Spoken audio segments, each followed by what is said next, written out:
We transfer you. hello. Meeting's been recorded. That was me.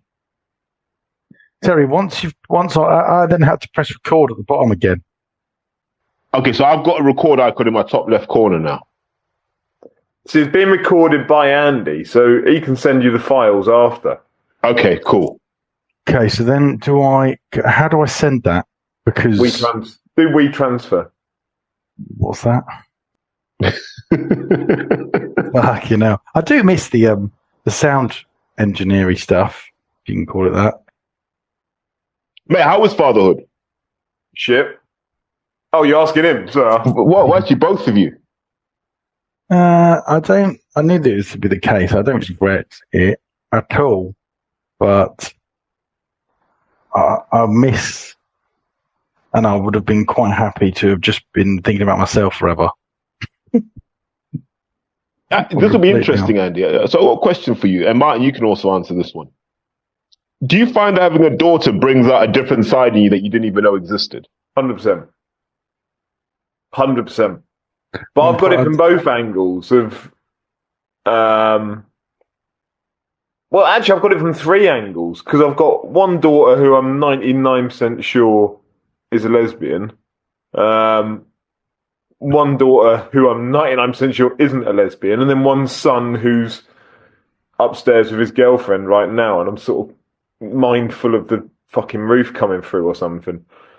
You're scared that she's going to tell me you got her pregnant.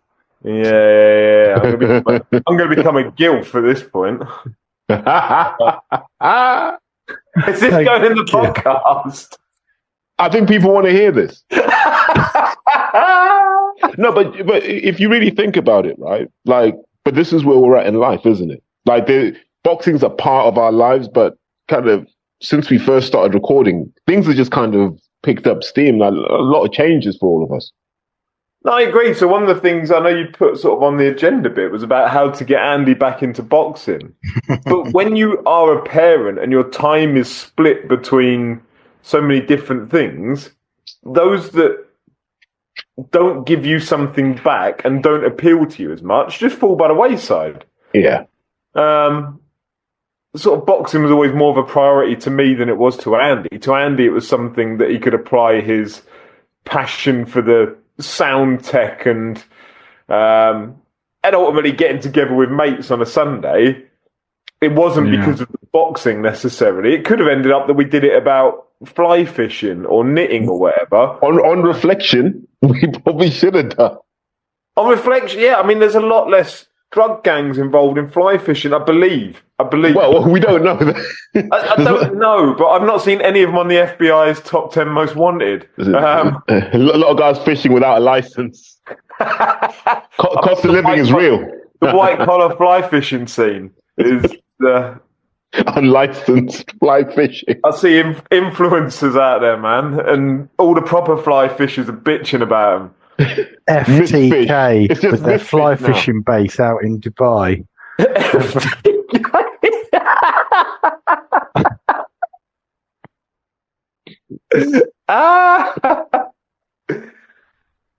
Mate, it's surreal, man. Life is so surreal now when you look, because Daniel Codderhan. Yes. Oh no! Sorry, carry on though. I was trying to find it, and there it was. Well, I'm going to say no, but because I look at life now, my mum was talking to me about this. I said to my mum, look, next couple of years, I'll probably do an Andy White, settle down, just have a load of kids, just knock them out in one go, and then no one will see me again. I'll just be drowning in children, like Father Abraham.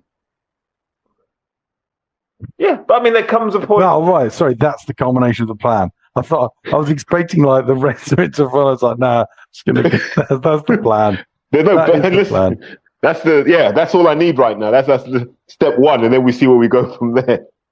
Suitable woman, knock out a load of babies, job done. Yeah. Have you still got the trawl net going through Tinder? No, mate. I've just binned the apps off. I'm not surprised. That'd be a long time to be on Tinder. Also, mate, it's just yellow label shopping, right? That's the reality of it. It's just yellow label shopping. I reckon In the time that we've stopped recording, Terry's completed Tinder. They just probably got me on restricted. Like you're within 100 yards of where you're at any given point is as far as we go. I think going back to your fatherhood thing, Terry, before it escapes us completely, it's deeply rewarding. I love aspects of it, and I wouldn't wish it to be any other way. If anything has ever been framed with a but on the end of it, I knew that was always going to be the case. I always knew that those things would be sort of. I was never going to go, oh fucking hell, I wish I'd never bothered doing that, because it's never going to be me. But I spent so, not to get too personal here, but like my family's not particularly supportive anyway. As a general rule, they'll sort of look after themselves. So I had to learn to look after myself, full stop. And I was quite comfortable being sort of like lone wolf, so to speak. And then obviously I met Michaela, and that was brilliant. And I didn't honestly sort of envisage anything more than that. Me and Michaela and some and some dogs or whatever. But when we talked about having kids and India's come along, I think the long and short of it is India's great. But I had a vasectomy, and that's perfect. That is done. I mean, done. What, before or after the kid? Yeah, about 3 years before. You had your eyebrows waxed recently, White. No. Oh, Why? They look different. They look shaped. Yeah. You're looking, looking like you've had a Christmas job done. No, unfortunately. I thought maybe they'd taken that and then planted that onto the top of your head. Oh, God. I thought that was where the transplant happened. The bloke at work keeps telling me that I've got Mohammed's hair in the back of my head. He still doesn't quite understand. He just keeps making his own story up as to what a hair transplant actually is. But I think going back to the question about parenthood, and I said to you, White, and I realised this has nothing to do with boxing so far, apart from making reference to fly fishing in Dubai. I said to you when India was going to be born that I find the first year of parenthood is fucking dreadful. And anyone out there listening, they can say, oh, no, you're wrong. Being a parent's no, being a dad, the first year of parenthood is awful and unrewarding, and you don't get anything back. And then the child starts to develop their own personality, and then you start to get something back. So over the years, it becomes better and better and better. And my kids now are like 15, I don't know, something like 10 maybe, and probably 9. I'm not sure. And then we've got the 16-year-old as well. Those years get better and better and better. And then you see less of them when they get older as well, because they lock themselves away with their girlfriend. Like my 15-year-old is upstairs right now. So you sort of start to get your own time back as well. So you go through all that demanding stage, then they get their personality, and that's quite a nice blend. And then you get your time back as they go older. So you do get different phases of parenthood that I'm sure people listening will be able to sort of relate to. And I'm reaching that point now where it's almost out of sort of the bits where my time is required with them, outside of being a taxi, but they sort of more do their own things. I'm thankful for the fact at the moment that I still just entered that cute, kids say the funniest things, everything's kind of, especially around Christmas, magical. That's kind of era for India. I've kind of just entered the stage where I think probably the deeply rewarding stuff, it hasn't just started, it's been around for a bit, but she's still like mummy's girl. She doesn't really want anything to do with me. Well, it still gets better, mate. They're still a bit shit at like 2. Yeah, and she can't really talk properly, etc., etc.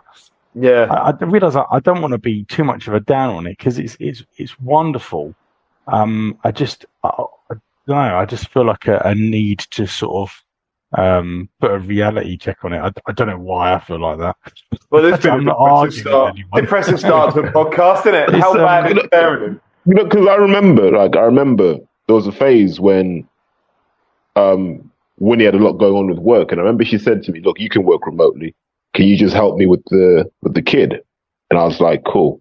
And so I'd take the kid to school and fetch him from school, and I'd never understood why people got excited about parenthood. But you know, when you go to the school and like there's this 5-minute burst of like mayhem when they tell you everything that's happened in that day, and you're trying to process it. And then you see them with their little people and they look so happy, and you're like, when did I lose that? And they bring out this kind of energy in you, and you're like, I'm too old to be this energetic, but I yearn to be that energetic where everything's important to them and everything's fun. Yeah, no, I agree. You're just like, how is everything so fun for you? And they're looking at you like that. Then they lose that. Sort of probably around 8 or 9, they lose that entirely, and you go. And that's when they stop looking forward to going to school. And it's sort of like, how was your day? And they go, yeah, good. Not. I did this, and then so and so did this, and then I blah blah blah blah, and like that download of 7 hours of a school day. But yeah, it goes. I love that. We started off with the ebbs and flows of parenthood. This is where we're at in life, guys. Maybe we should change the name, the New Age Parenting Podcast. I don't think there's much new age about us anymore, man. We're old and dyed in the wool now. But no one's replaced us. Not possible. How doesn't need an extra podcast. No, but how depressing is it that the most popular boxing podcast out there now, I don't really listen to any. I listen to Terry's. I listen to some of Carl Froch's. That's it. But he's now drifting into kind of like troll mode. Yeah, he is. Like before, it was Carl Froch, a guy whose record speaks for itself, talking about boxing. And then he became a bit of a troll. And now he's almost begging Eddie for access. And I'm like, that's not the Carl Froch we want to see. No, I agree. And I don't know what it is, because you think with and maybe there's loads of independent boxing podcasts out there that are brilliant, and someone recommend them if they are, because I've not seen them and I've not found them. But you'd sort of assume with the uptick in Riyadh season and all the big fights coming out, it would coincide with people having an appetite to create that kind of content. So I think 2 things have happened, just from what I've seen. The first thing was a lot of people jumped on expecting to be treated like kings when they went to shows and being celebrities. And they actually thought that they would be the main event and not like the boxers, promoters, etc. And as that wasn't the reality, those guys have sort of backed out and said it's not worth my time. And then what's happened around that is on the demand side, Riyadh season, that whole crew have decided, here are the outlets we're going to work with. And we're only going to really work with people like the Talk Sport lot and this lot, where we're guaranteed certain numbers. So they don't really care about the quality of the numbers, it's the numbers.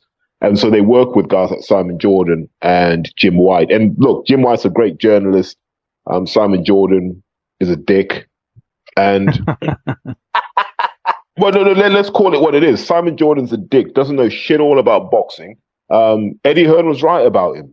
Guy who basically tanked Crystal Palace. And they seem to be doing a lot better, having spent a lot less money than Simon Jordan did. So that tells you. Is Jim White a great journalist? I've got to pull that one up. Yeah, well, his career, he's been a great. Yeah, he has been. And he was transfer deadline day, man. And but even before that, he was like one of those old. I mean, he's a properly trained guy. So is he? I don't know enough about before him wearing a yellow tie every sort of back end of August. But he's in that kind of phase where De Niro is now as an actor. You know, where he's done all of his hard yards, and he can do if he ever needs to. But he's like, just go where the money's at. Feels like you could have just said Jim White is a journalist. That would have been sufficient. Yeah, but we would have had a different conversation then. So, you're not high on Simon Jordan. I don't see the point of Simon Jordan because it just came out of nowhere. It's not He's a troll as well for the most part. Yeah, Simon Jordan is one of those guys. He's the white Spencer Fearon, where he uses a lot of words that aren't necessary in the conversation. And then you realize that he doesn't know what he's talking about. But because he's got this alleged relationship with Ben Shalom that no one really wants to clarify. right? No one's ever really come out and said, this is what Simon and Ben do together, which is another thing. I'm like, you're on Talk Sport. Can you explain to us what you actually do for transparency's sake? Because we need to know when you're being objective and when you're looking after your own interests. That is a strange one. Why he won't just say? Has he got an investment in Boxer? Is he a consultant, like an external consultant? There's clearly something, but I don't know what it is. I think it's a loan. And the reason I say it's a loan is if he invested, they'd have to document it somewhere. But a loan, you don't really have to. Yeah, I think there's a loan somewhere. Yeah, there's a loan somewhere. And that's where he's able to apply pressure. And I think he's realizing that that loan might not get repaid. Yeah. It's I don't mind Simon Jordan, I'll be honest, I find him all right. Of all the people covering the sport, or at least having an opinion in the mainstream on the sport, I suppose. Did he get Jordan before or after Dwight York? Has he been with Jordan? I think he's been with Katie Price. I mean, there's a very small list of people that haven't. Yeah. And so it's about... When were you with Jordan, Terry? The week before Dwight York, for sure. I had her from 9:05 to 9:35 on... I'm on the list, unfortunately. I'm still in the queue. Oh, yeah. What, is it like those OnlyFans birds that have like 1,000 people in an hour or whatever? Oh, my God. Yeah, but obviously there's not 1,000 people left, so the queue is a lot smaller now. Imagine being that woman, right? And you've been online, and there's going to come a point where you mature, right? And you're going to want to settle down. And every guy's just going to Google you casually and just be like, block. Straight away, block. But there'll be some out there. There'll be some out there that are happy to be number 1001 and put a ring on it. It'd be a footballer like a Ruben Diaz. Footballers. Ruben Diaz. Yeah, it'll be someone like that. Just someone who just, she's famous, she'll do. Or like a celebrity, like a reality TV celebrity. Yeah, I was thinking a Love Island reject. Yeah, it'd be someone like that. Tom Hastenford. And you were like, who the fuck was that? He was on Love Island for 2 weeks. And it's like a picture of him like this with a blue background and some abs and that. Oh, yeah, I kind of vaguely remember his face. Do you know what's that girl's name? The one who's had like 1,000 blokes in a day or whatever. Lily somebody in it. Lily. We'll all pretend we don't know. Lily Gape. Annie like one, but I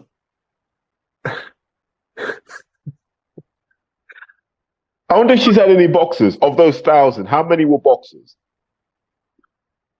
Yeah. They're all tucking in. But what's the end goal? Like, I don't think. Look, I don't want to be too bold about this, but I don't think you are going to be able to unwrap the mind of a woman who's decided to do 1,000 blokes in a queue. Was it 24 hours? Like, I don't think you're going to be able to sit there and go, what is it? Or one of us going to be able to go, it's because of this, and you go, I get it.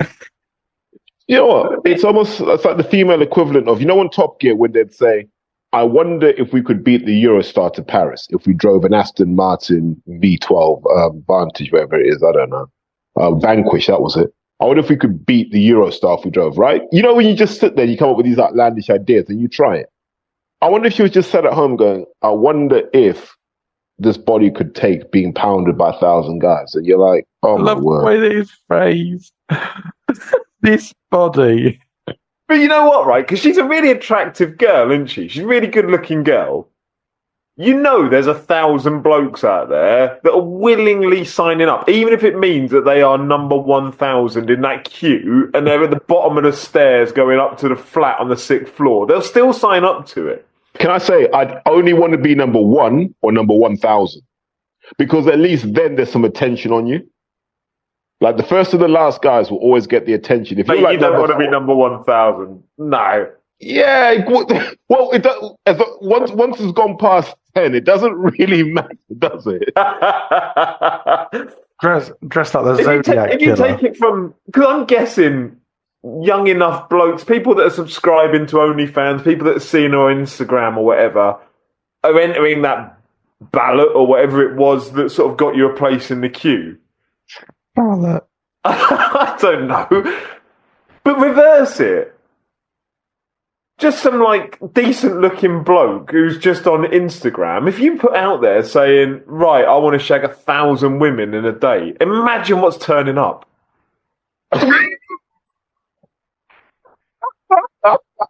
Imagine it, 1,000. Well, 1,000. We want to get 1,000 women airtight in one day.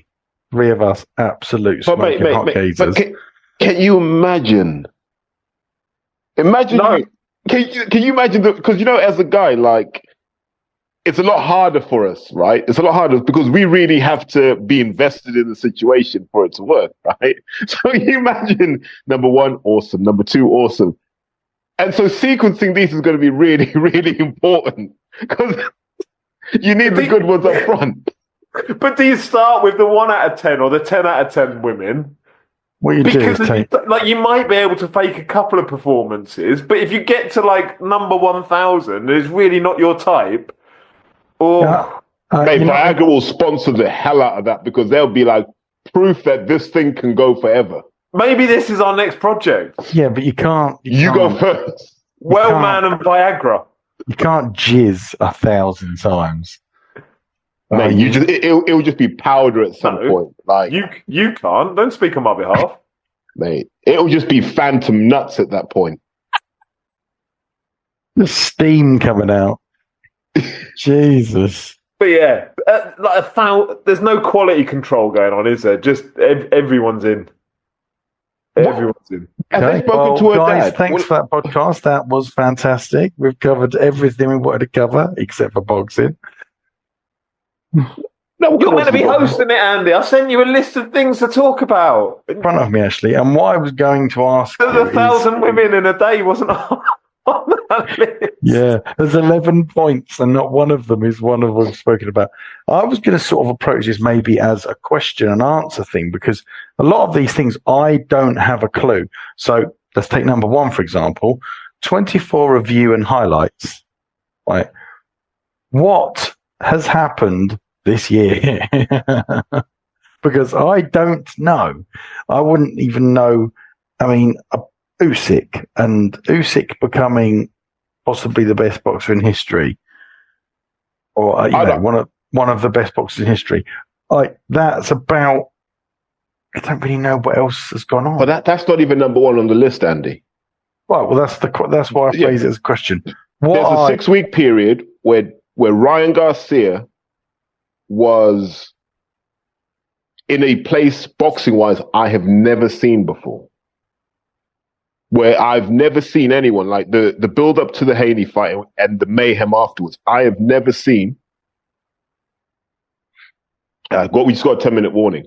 I've never seen someone do that. Like, everyone's going into this fight going, Garcia's going to throw the fight. He's not in shape. He's a mess. He's this, he's that.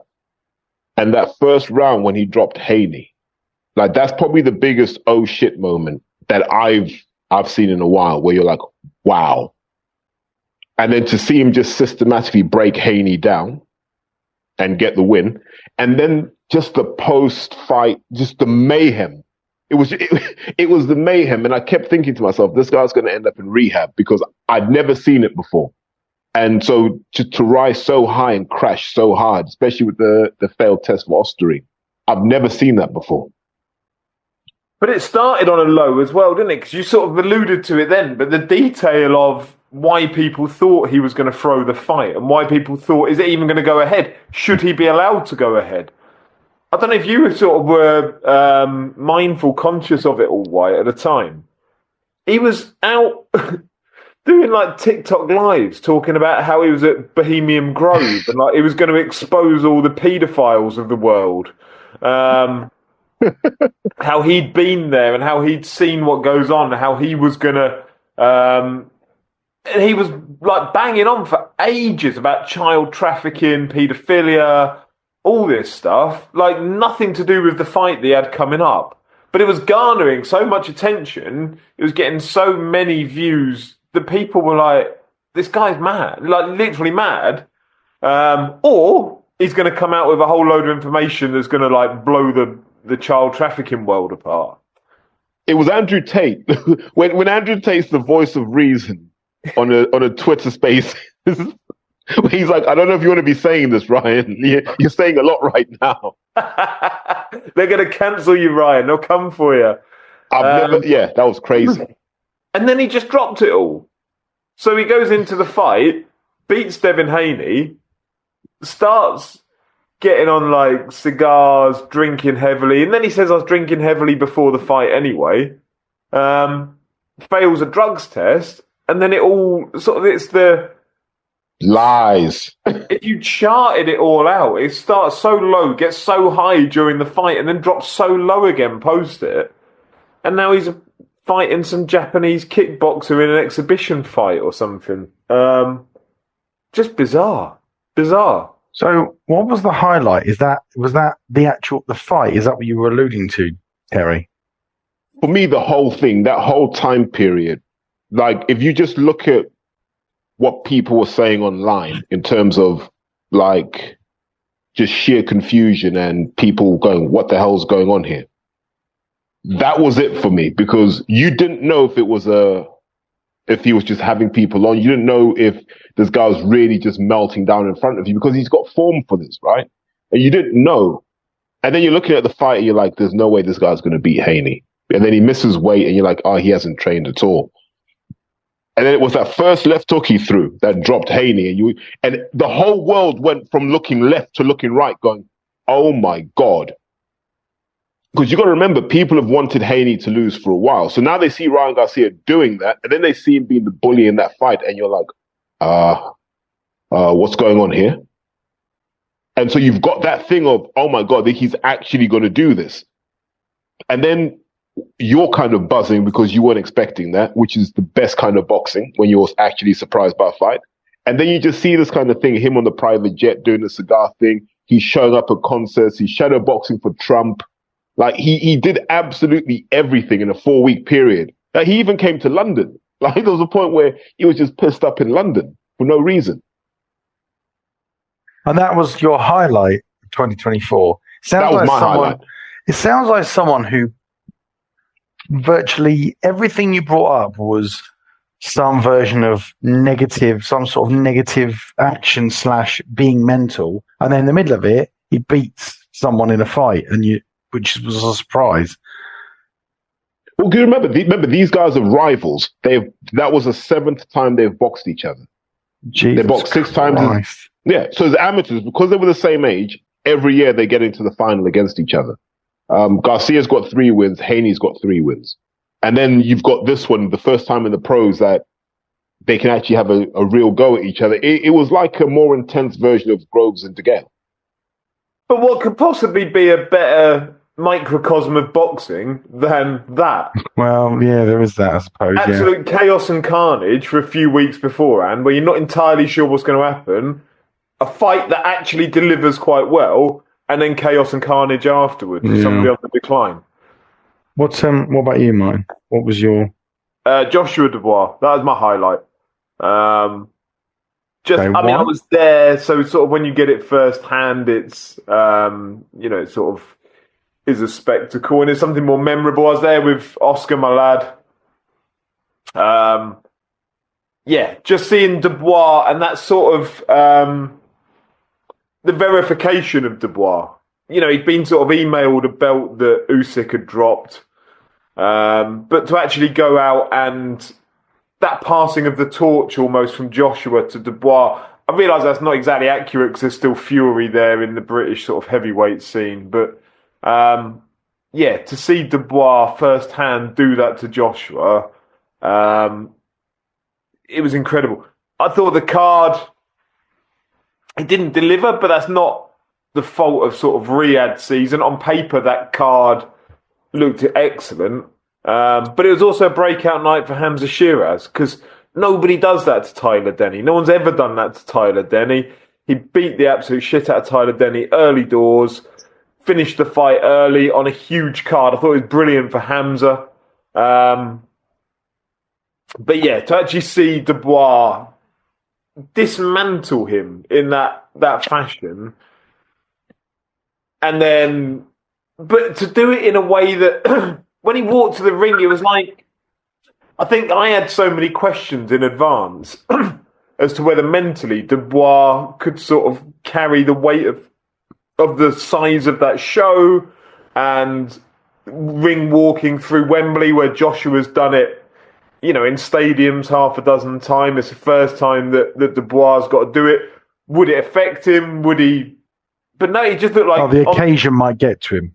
Yeah, on that ring walk, it was just like he was in airplane mode. Like everything had shut down. You mean standard when he's talking to people? Yeah. And they just sort of like, it could have been in his local gym, or it could have been at Wembley Stadium in front of 90,000 people. It didn't really matter. But yeah, no, that was, to me, the fact that they did it in England, because we're so used to these massive cards taking place in Saudi Arabia, the fact that it actually happened in England as well. That is a weird thing to say. Like, for someone who's not got his finger on the pulse of boxing, and don't get me wrong, it's not like it's a shock to me. But think about that statement 5 years ago. That would be an astonishing statement, wouldn't it? No, it would.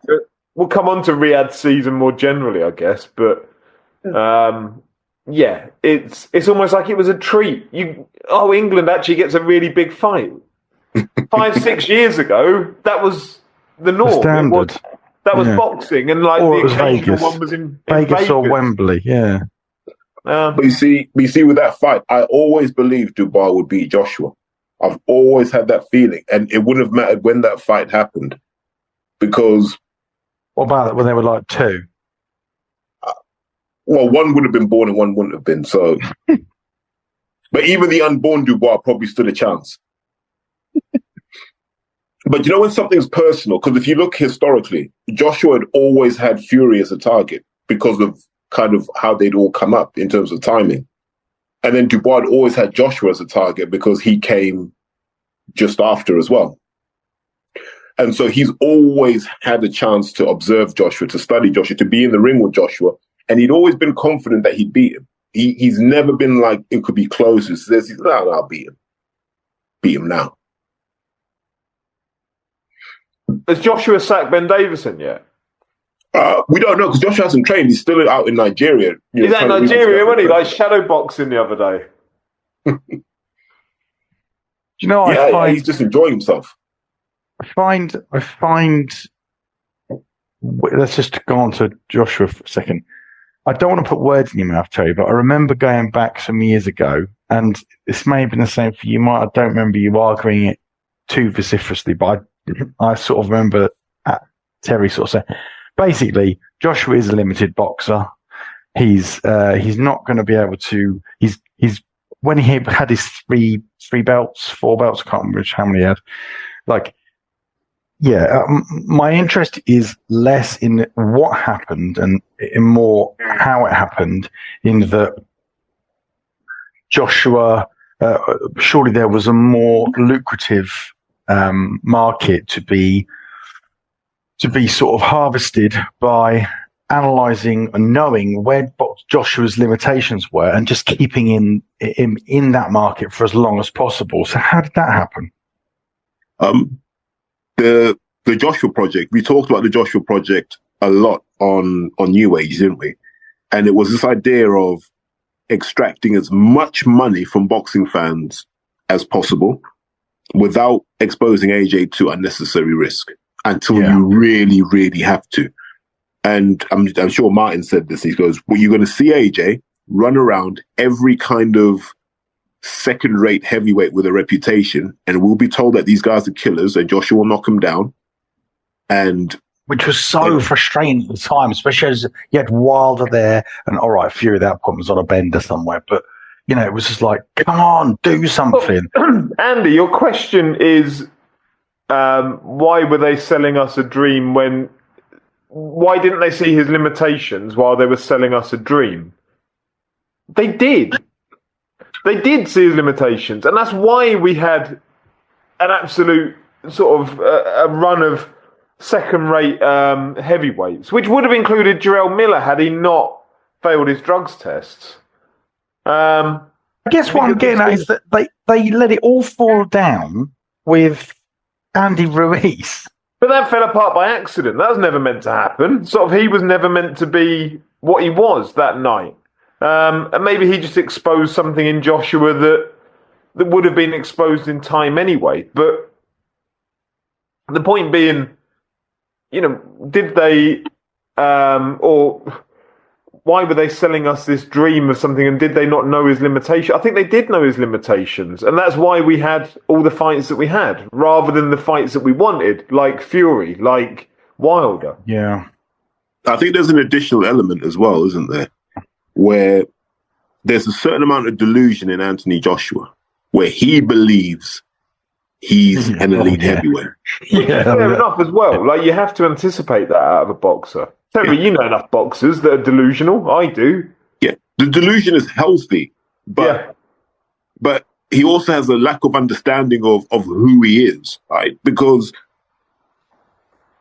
from what I understand, when Dubois was at GB, the only difference between him and Joshua at that point was experience. Like, in terms of what Dubois was doing, it was stuff that was giving Joshua trouble. In the same way as Okoli was giving Joshua trouble. They just weren't seasoned enough to cause havoc. But what's happened with Daniel is Daniel's been through a lot. And now he's like, look, I've already lost, so I'm not protecting anything now. Let me just go for what I want to go for. And he's in a position to do that. And in a way, and I've kind of gone full circle because I feel for Joshua. Because if you think about Anthony Joshua, in his basic form, he brought British boxing back. He gave us memories. We don't do New Age without Anthony Joshua, in my opinion. Agree. And so there's a certain amount where I wouldn't be upset if Anthony Joshua was knighted, because he's done more. I'd argue he did more for British boxing than David Haye did. I'd argue he did as much for British boxing, maybe a little bit more than Ben and Eubank. Not as much as Ollie Harrison, though, right? No one could, though. That's a different level. But I'm with you, Terry, that sort of, I think for many, many years, he's had a bit of a hard rap from us as much as anyone else. Yeah. And now it's that thing of you don't know what you've got till it's gone, isn't it? That you look at what's coming through right now, and Terry, you summed it up brilliantly a fair few podcasts back when you were talking about one of the, I don't even think it was a Next Gen show from Matchroom. It was one of their proper shows. You're like, who are these people? And why are they not very good? Like, I don't care about, who was the guy that fought Gavin Gwynn? Cameron Vong. There is no way on this planet you can sell me Cameron Vong. Ever. No. I don't care what Sam Jones says about him. I don't care what Eddie Hearn says about him. And yet he's one of the ones that Matchroom seem to be sort of back into the hills. And they're selling us, he's taken on Gavin Gwynn. He fucking lost to Gavin Gwynn. I don't care that he didn't. He lost that fight. And Gavin Gwynn, we know his limitations. And yeah, Cameron Vong's a young lad. But the point is, for all the sort of grief that Joshua's had from us and other outlets over the years, and yes, he's a limited boxer, he's always held himself in the highest esteem. He's never made a fool of himself in public. He's never been that much in public. Yeah, maybe this year's an exception G40, to where that. you at? Well, okay, apart from when he maybe turned up at a Sheffield... or grabbed the microphone after the Usyk loss. Yeah, all right. He hasn't made a dick of himself that often. Yeah. But yeah, the sport would never have reached the heights. Arguably, there'd never be Riyadh season without Anthony Joshua. There'd never be that interest. No, I agree with that. I do think we've all now got to just say, yeah, Joshua, last of a dying breed. And people were so desperate for that guy to be Tyson Fury. Even when he came back, they wanted Fury to carry that load. And what Tyson showed is he has no interest in carrying that load. Yeah. Tyson cares about Tyson, and there's nothing wrong with that at all, but he cares about Tyson. At least when Joshua talks, he's got this wider perspective of who he is within the sport. Yeah. I agree. Yeah. Yeah. I mean, it still makes me laugh with like ridicule when I think about with the unity, with the U and the I, with the N and the standing up in that restaurant. You're like, oh mate, just fucking sit down and shut up. Like, but aren't there things that all of us, if we were filmed constantly for purposes of social media and content and such, aren't there things that all of us would go, fuck, well, I made a right knob of myself that I day. can't believe I was driving a golf cart with those orangutans. Oh, why did someone film that? That's how I get about when I'm on holiday.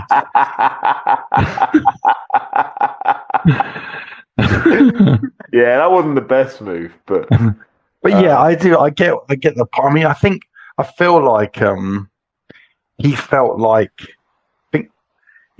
he had to be more. Tyson has never felt like that, and I'm not sure.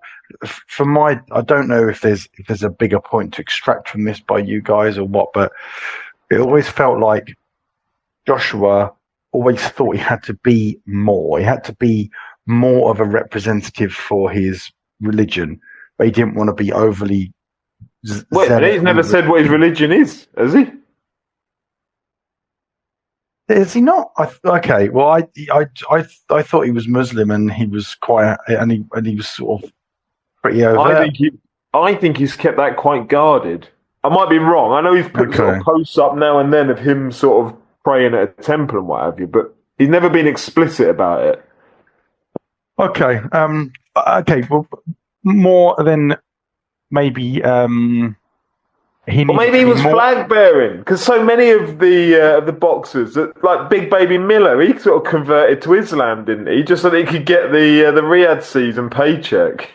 Yeah, it just felt like when you sort of tally up the things like all these mad speeches, like the Unity one, it felt like he had to be some sort of larger than life character. Yeah. I guess the words are failing me, but yeah, spokesman for something.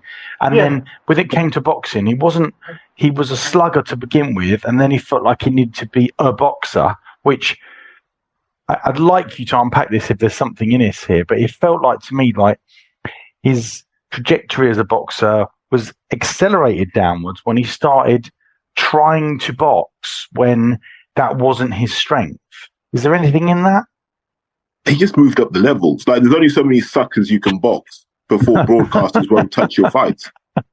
And so eventually he had to move up the levels. And they tried to avoid everyone. They tried to avoid Joyce, and they tried to avoid Wild, and they tried to avoid everyone. He never fought Hrgovic. And I think Joshua's biggest omission in his career is we never saw him go to war properly. Apart from Klitschko, we never really saw Joshua go to war for a proper world title. And I think that will always count against him when you look at his record. The Dubois fight, if you look at before he got knocked out, it was just getting interesting where you're like, can he fight his way back into this contest? And then Daniel said, nah, not today. I'm not the guy to do that with. And so I think that's Joshua's dilemma now. What do? Do you just have a couple more fights where you show people you are a warrior, and so your reputation is kind of cemented? Or do you just go back to, us believing you were just a manufactured boxer? And I don't mean that to say that he was soft. I mean that he tried to be Ali in the beginning, if you remember. He was trying to make all these profound statements when he wanted to. That's what I was getting at. That's what I was getting at, yeah. And he never gave us the Ali moment. So he never gave us brutal outclassing of people. He never gave us the George Foreman scenario where he was up against it. He never gave us a thriller in Manila. He hasn't given us the stuff that would have put him in that conversation. He gave us the one thing he did give us, and we all have to be grateful for this, was the absolute war that was the Charles Martin fight. That was That was something spectacular. And Ngannou. But I almost felt like it would have been better for him. I realised I sort of get it with what Martin said about the Ruiz. That was unexpected. It kind of came out of nowhere. An accident. It was an accident. I feel like it would have been better to have an accident or just get fucking blown away against Wilder, or just have a fight with Wilder. That was what we all wanted at the time. Now, I don't know what would have happened there. I feel like Wilder would have probably sparked him out, but it would have been better than he kind of fizzled out, didn't he? Yeah, but I mean that's the value of hindsight, isn't it? That we can say that now, and I'm sure if someone had said to Hearn, right, he's either going to lose to Wilder or he's going to lose to Ruiz. One will earn you billions, the other one millions. He would have picked the Wilder fight. But he never did that because he assumed that he'd beat Ruiz. Of course he did. We all assumed he'd beat Ruiz. I didn't even watch it. That was when Spurs played Liverpool in the Champions League final. I didn't even sort of stay up and watch it because I just assumed I'd know the outcome. Whereas you thought the Spurs might win the Champions League. Whereas brilliantly went to Madrid. Anyway, let's not talk football. I'm not in the mood for that. You're telling me. Yeah, tell me about it. Right, circle it back. Highlights of the year. We got to a few reused, haven't we? No, my other one was my son's debut. Oh, yeah, Oscar De La Hoya Theobald. Oscar De La Hoya Theobald, man. He, I've lost track of how many people I've shown the video to of his fight.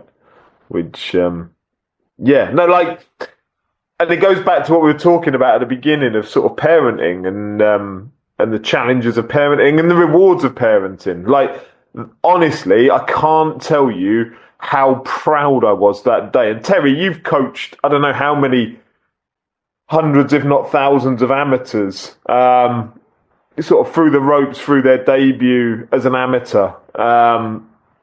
And, you know, I've done a bit of boxing. I've sat and watched thousands of fights myself. I've sparred, I've fought. But to watch your son go in and do it, or your daughter, I'm sure, as well. Like, I can't speak on that, but I'm sure it'd be exactly the same emotions. That was both one of the hardest and one of the best days of my life, probably. Watching a 15-year-old who you've sort of grown from one day old to getting in the ring to fight someone that it's an amateur fight. He's just turned up in Leicester on the day. He hasn't got a clue who he's fighting. There's sort of they're the other side's home show that he sort of turned up to, so they've got strength in numbers that are all there at the show. And my son, his club sort of turned up, and they've got a few lads that are there, but they're sort of outnumbered on the whole. So for him to keep his composure through that day, despite the other sort of club coming up and trying to not bully, of course not, because it's friendly enough, but intimidate, I think is probably fair. Through to that ring walk, through to that sort of bell ringing, and I've got no idea because I've not seen him really in the gym. I've seen him spar a bit, and I've sparred him a little bit myself, but I don't know how he's going to hold himself in front of probably 400 or 500 people there that day. I don't know how it's going to... In the same way I didn't know how Daniel Dubois would be at Wembley. I didn't know how my son would be in a leisure centre in Leicester. But to see him go out and properly box and... did a number on this lad, to be fair. I'm not going to sit and say anything about it particularly because, the other lad was making his debut as well, and it was a pretty hard day for him. But yeah, I was so proud, so happy, that outpouring of seeing your son doing that. And I say, you can speak from a coach's perspective, Terry, of seeing someone on their debut, but from the parents' perspective, it was like, A, they've both got out of there perfectly fine, great news, but B, he was so fucking good. So good. But yeah, that was my other boxing highlight of the year. That was crazy. Yeah, man, he cooked him. That's why he cooked him. That was one of those where you're like, whoo, whoo. And the thing is, I've been on both sides of that. So I've been there when my kids had that kind of debut, and you're like, and the first thing you think of as a coach is, I'm glad that he gets to show his parents the fruits of his labor. Yeah. Because, like you said, parents don't see what happens in the club, right? And so they don't really see the side of their kid. And so when someone goes out there, boy, girl, man, woman, and they light someone up and they come out, and I always tell people, remember this day. Don't rush off and do anything. Don't think about tomorrow. Don't think about getting better. Be around your family, be around your friends, and enjoy this, because this is what you're going to tell your kids. Yeah, take pictures, take videos, remember it, because that's really, really important. The second one, not so much so. Then we're kind of down to business. But that first one, yeah, that's what you want to do. And I love that for the kids. I love that for the parents. That's the kind of payoff when you're a coach, is that moment there. Yeah. Now, he's got to have that second fight now, and I have no doubt he'll do the same thing, because he's tall, southpaw, awkward, like he's the sort of guy that if I saw him, I'm like, I ain't matching him against none of my people yet. Nah, there's too much for a novice to deal with when he comes at you. Do you know what I mean? Like that's an advanced level puzzle. Yeah, it's a weird thing, because I've sparred him sort of many times, sort of in my garden and what have you. I know he can punch, but I didn't know he could set about someone. And then I see him do it in the ring, and it's like, shit. I wasn't anticipating this. I saw on Twitter that you got dropped. Is there any rumors to the truth that you got dropped? Nah, man, that's a fake Michael Benson account was tweeting that. Michael Benson. Yeah, you don't want to believe that. But no, it was, that was an awesome day. That was sort of one of my highlights of boxing of the year. But I love that his club, so he stops his lad in one round, sort of 2 standing counts off the ref who calls it off. And he goes back, that was on the Saturday. On the Monday, his club have him back in for training. And the first thing they did was they got him in sparring against the next level up. And he got his arse handed to him in sparring, apparently. But I love that. Because just stop him getting too big for himself, which he would have done. And to stop that happening, they just put him in with the kids that, okay, this isn't the same standard you were boxing on Saturday. Now you better learn to defend yourself a bit. Yeah. Brought him back down to earth. Fantastic. Yeah, that was my selfish highlight. Sorry. All right, that's that, and why not? And we were not as much as you, but we was all proud when we saw the video of that, and I was well happy for him. I find every excuse to tweet it possible. So I'm looking forward to eventually being able to come and watch myself. But well, yeah, I'd actually going back to what something Terry was saying there about sort of soak it all in and whatever. I'd purposefully not invited anyone. It was only actually me and his stepdad that went to the fight, and one of his PE teachers turned up so that she could mark it for his GCSE. But because of that thing, if you don't know how they're going to be during a fight, I didn't know. I didn't know if he was going to turn up and sort of like freeze in the moment.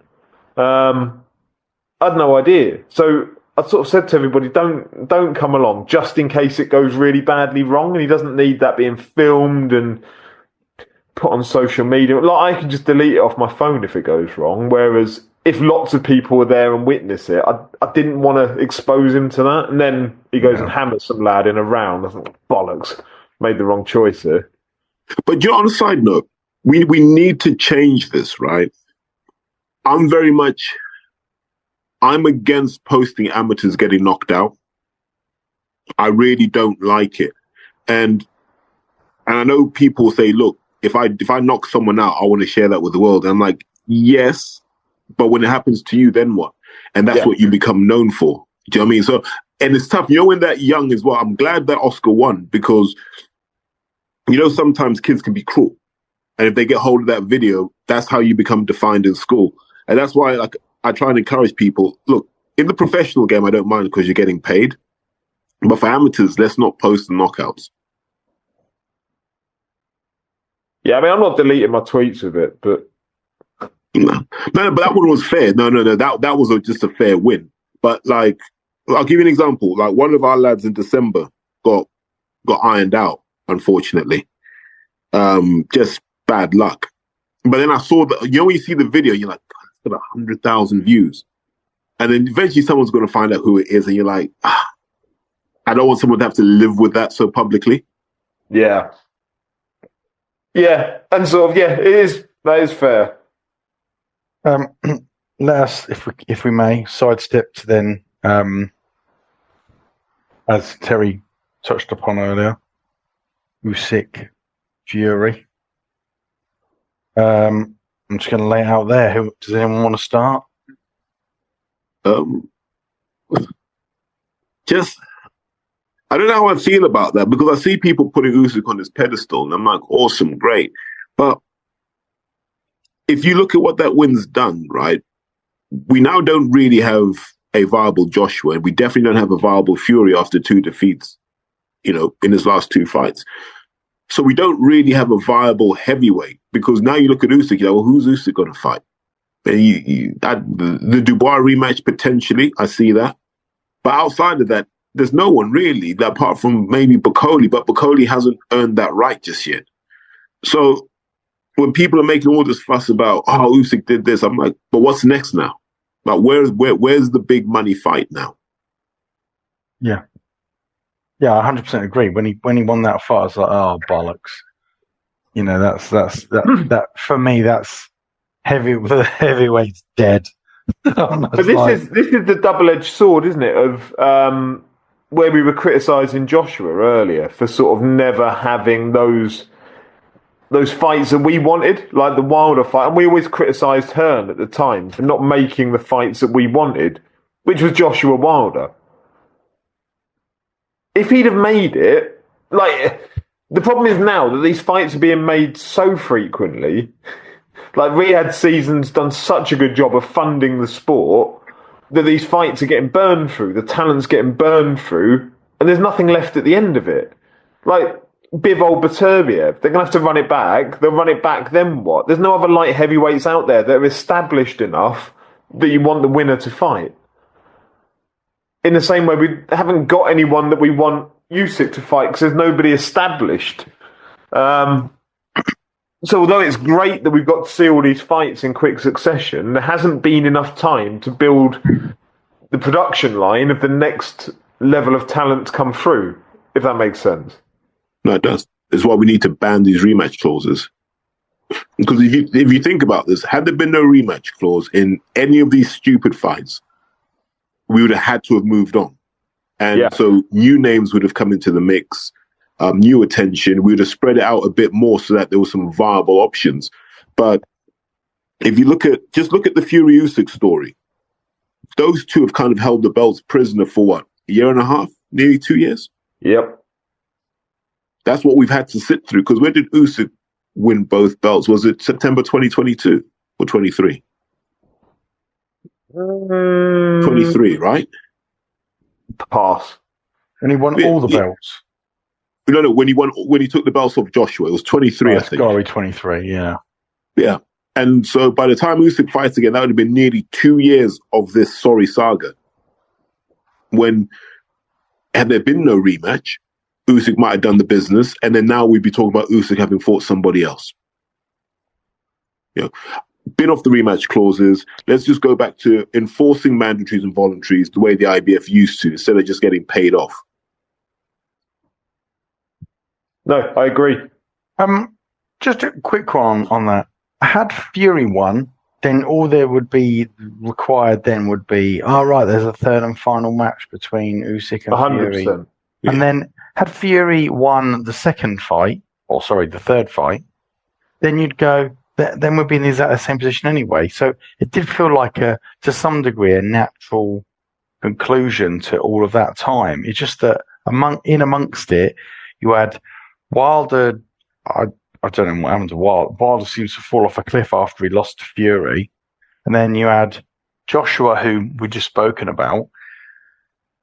And it was all feeling so rich and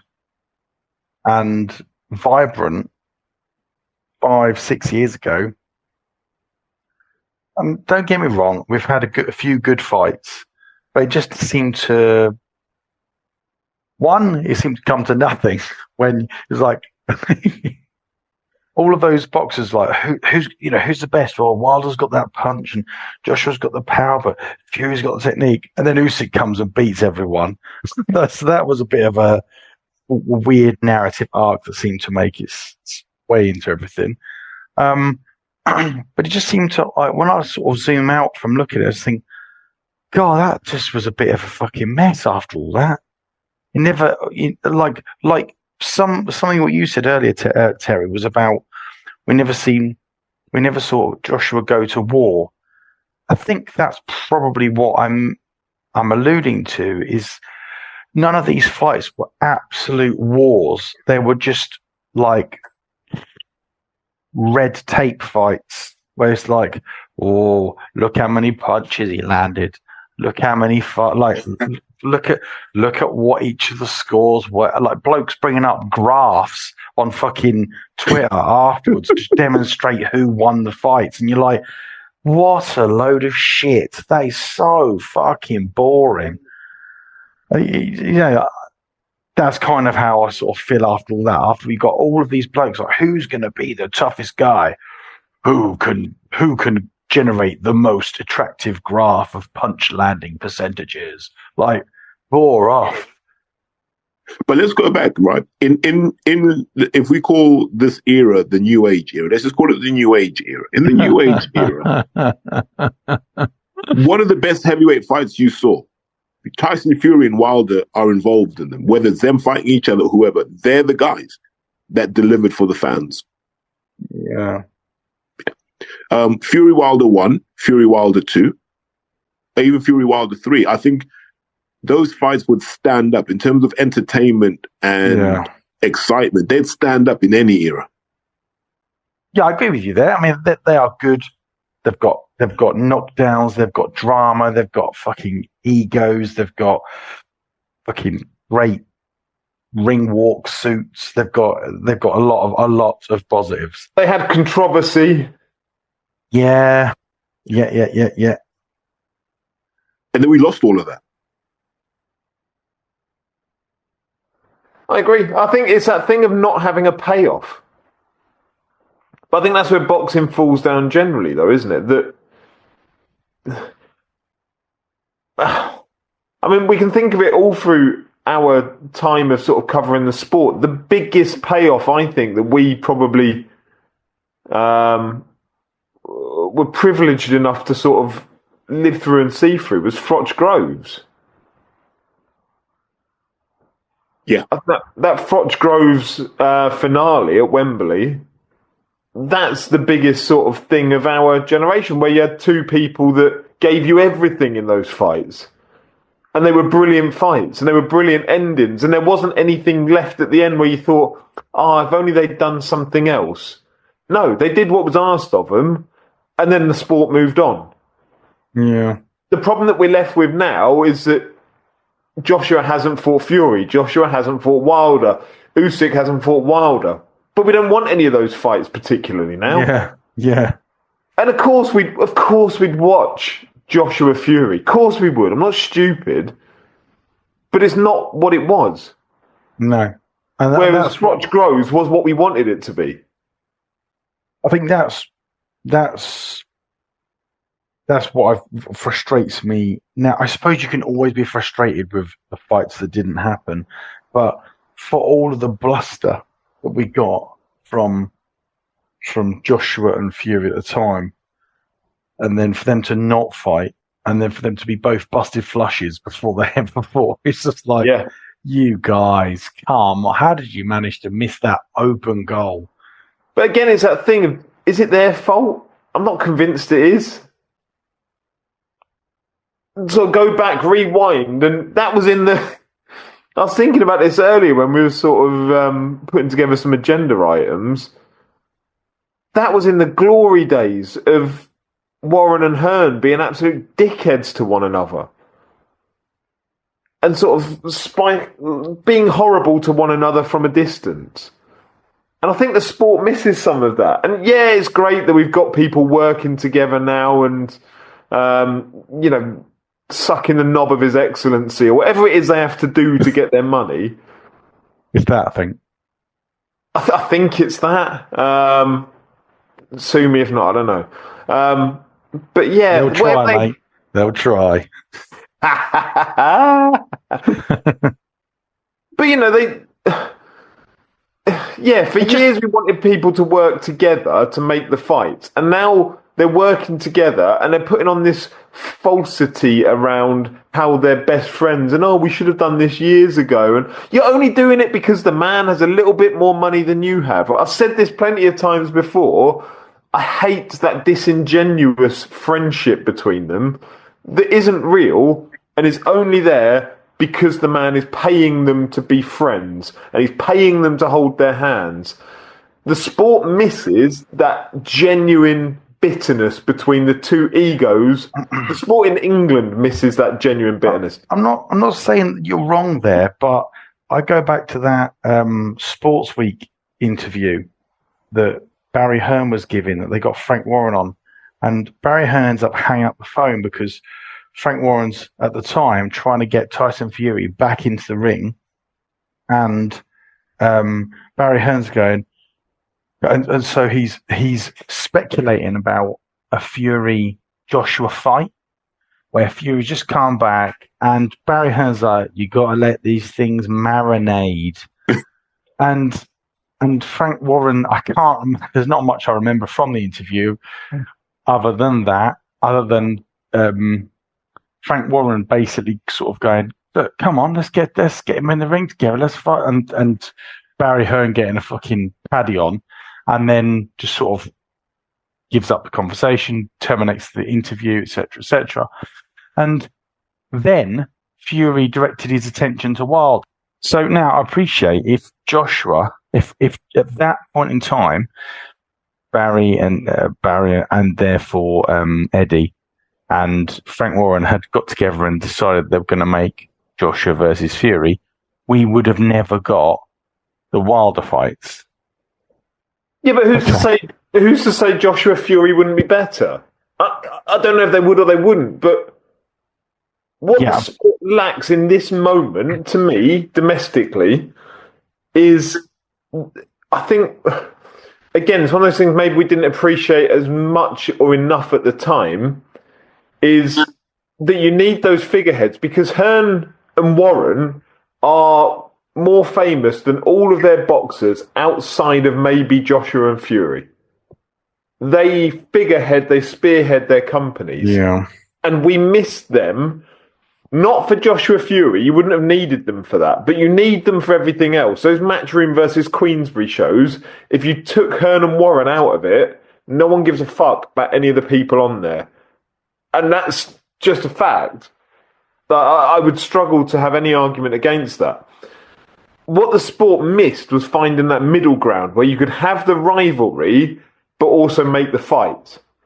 Yeah. And so having the fake rival... No, that's a lie, actually. Let me rewind that. Having the fake friendship that you then have to reignite the rivalry for the Matchroom versus Queensberry shows doesn't work.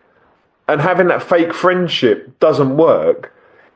And so you've got Turkey Al Sheikh out there treating promoters, giving them the Lily Phillips experience of like, who's going to be the 1,000th one that he goes through. He's looked up her name. I just logged onto her OnlyFans. You just might have find footage of yourself at 685, didn't you? No, I was hoping that it's not on there. I thought, shit. What if someone goes and looks it up and I'm there? But yeah, there's a middle ground to me that the sport has never found, where you can still have that rivalry, where they still dislike one another, but they're able to make proper fights. And that's where we missed out, I think, as a sport, because seeing them holding hands with a man who's got slightly more money than they have, seeing them sort of pretend to have this newfound relationship with one another. It's great that the sport gets the fights made. And ultimately, it's just because there's enough money in there now. There's enough money in the pot that the fights get made. But it does miss that rivalry between two people that have got businesses that ultimately feed off of the money made from those fights. If that rivalry's not there's something missing for me. But there's also another issue because, like, I was thinking back on my kind of sleeper moments of 2024, and Fabio Wardley Fraser Clark comes up as like a real sleeper moment whereby you didn't think you were going to get that, but you're glad that you did. And I also put Bacoli versus Jared Anderson in that mix as well, where you look and you go, that was definitely an oh shit moment, if you see what I mean. Where you're like, wow. And I don't think you can do that often if you spend years building the fight up. I think sometimes the fight's just got to get made and you let them get at it. Yeah. Yeah. I realise to some extent we're howling at the moon here. It's just there are some deep frustrations that we either got things that were being built up for years that never happened, or just feels like poor management of the assets that we did have, and complete sort of failures of potential great fights that we might have been able to experience. I mean, look, Yuri and Joshua, aside from their ages, their fight was always going to be what it was going to be. I don't know if it was going to be any good or not, but it would have been back in the day when you were sort of looking to, back when there were the two belt holders, you're thinking, this is going to be amazing. A British showdown for all the belts. And, I suppose, yeah. There was a period of time when they were both the belt holders, right? Yeah. Right. Yeah, just fucking boring. Just I think there's a frustration. We as fans were sort of told almost shut up and you don't know what you're on about. Almost that kind of attitude. Yeah. And now that there's enough money in the pot, they are willing to. But we got so close to it happening, and that's. Hello there. I'm just after getting off the phone with Daniel Kinahan. He's just informed me that the biggest fight in British boxing history has just been agreed. We got so close. Shout out, Dan. He got this done. Cheers, Dan. Literally over the line. 2-fight deal. Tyson Fury versus Anthony Joshua next year. We got so close. And then the money moved to Saudi Arabia. And now it gets made. Magic. There we go. And that's the world we live in now, right? And here's the problem that people don't want to talk about. We're getting to the end of this runway where we've kind of ticked off all the fights fans want to see, but what we haven't done in parallel is build the next wave of fights fans want to see. We have zero idea what comes next. People fucking moan about WWE, but I'll tell you what they do. They build their characters well, and whether it's real or whether it's fake, whether it's boxing, whether it's wrestling, you need characters, you need storylines, you need narratives, you need fucking that to drive interest. Yeah, and then where boxing should separate itself is when those stories get to their payoff point, it should be compelling. Yeah. Yeah, I just don't get it because in the past, you had boxers who were, if they weren't gifted like storytellers or whatever, they were good at boxing. Okay, that's pretty much a given necessity. But there was something about them, like even I forget his fucking name now. Mancunian used to eat pies between fucking fights. Ricky Hatton. God, like he was a common man whose story was between fights. He would just get as fat as fuck and then get back in the ring and fight people. And there was something different, something compelling about that. You just don't have that anymore. I mean, I was never a massive Ricky Hatton fan anyway, but I just sort of look at, of course, you've got people like Nassim Hamid, who was showman. Someone who's good at boxing, who's going to be a showman, it's always going to be, it's almost like a box ticking exercise. Right? Yeah, fine. You're going to be decent sort of value, but it's not just that you need someone who's a gifted showman and a gifted boxer. There's other ways of that, but current boxing scene, certainly from my, albeit quite remote, very remote standpoint, has nothing like that. Nothing to draw me in. As soon as that Usyk Fury fight finished, I was like, I'm kind of done with boxing. Actually, I don't know anything that's interesting anymore. It's interesting, isn't it? That the one you go back to is Ricky Hatton, as like a character that stands out for you, and that's going back era as well. But that's going back 20 odd years. Call it. Yeah. Now, in those 20 years, there have become so many more avenues for boxers to display their personalities. This comes back to your gripe, doesn't it? Yeah. The lack of boxers taking the opportunities to display their personalities to boxing fans or sports fans generally, or the entire fucking world via their social media platforms. And the one that has, I suppose, is like the Ricky Hatton equivalent is Johnny Fisher.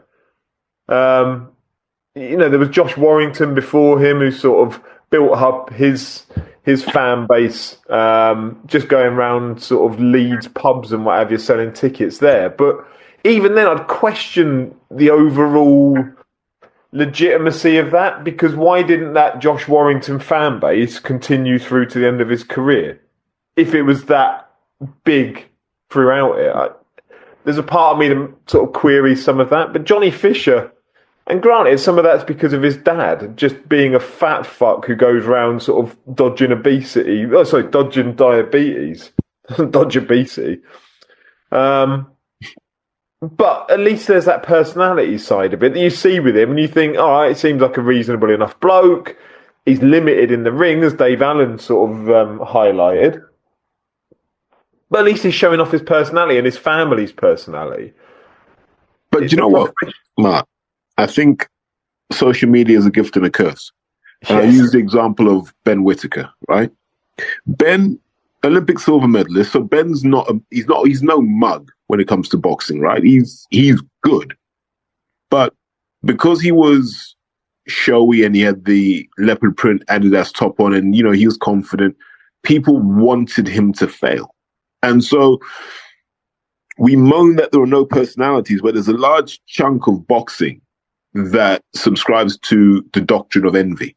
And it's like, well, why does he get to do this? Because for me, up until the Liam Cameron fight, Ben Whittaker had done everything he was supposed to do. And, you got to give credit to people around him like Jordan Foster, who put him in certain positions that enabled Ben Whittaker to stand out, not just UK-wide. Do you remember that video of him showboating just went global? Yep. And there's a theme, we might touch on this later, about career mismanagement. Putting him in with Liam Cameron after all of that work was done was career suicide. Whoever did that, whoever made that match should be fired immediately. Because when I heard he was fighting Liam Cameron, his old man told me, he's going to fight Liam Cameron. I said, don't do it. And I explained exactly why. I said, Liam's been a pro since like 2009, 2010, right? Liam is as seasoned a pro as you can have, number one. Number two, he was a really good amateur. And if he'd been advised better, he would have gone to 2012. So Liam's a guy that can box. He's a guy that's been around the best. He's been around the Kell Brooks, the Clinton Woodses. He's been around everybody. He knows too much about boxing to be fooled by anything Ben Whittaker does. But he's going to grind Ben down. And if Ben's not ready for that, he's going to get exposed. I said all of this stuff because I know Liam, and you guys know that. Like, I've been friends with Liam for a long time. I know what Liam's capable of. And that was just career mismanagement, because Ben should have been our next one to come over the top. And we've screwed it, basically. And I don't know if you can get it back, because now Ben's on the horns of a dilemma. If I don't fight Liam Cameron, I still need to take on a hard fight.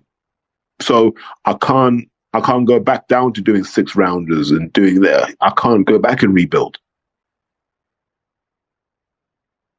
Yeah. Yeah.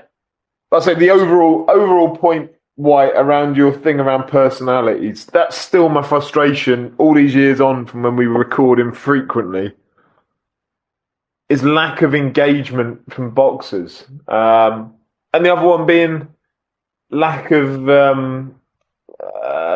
being a advocate for your sponsors.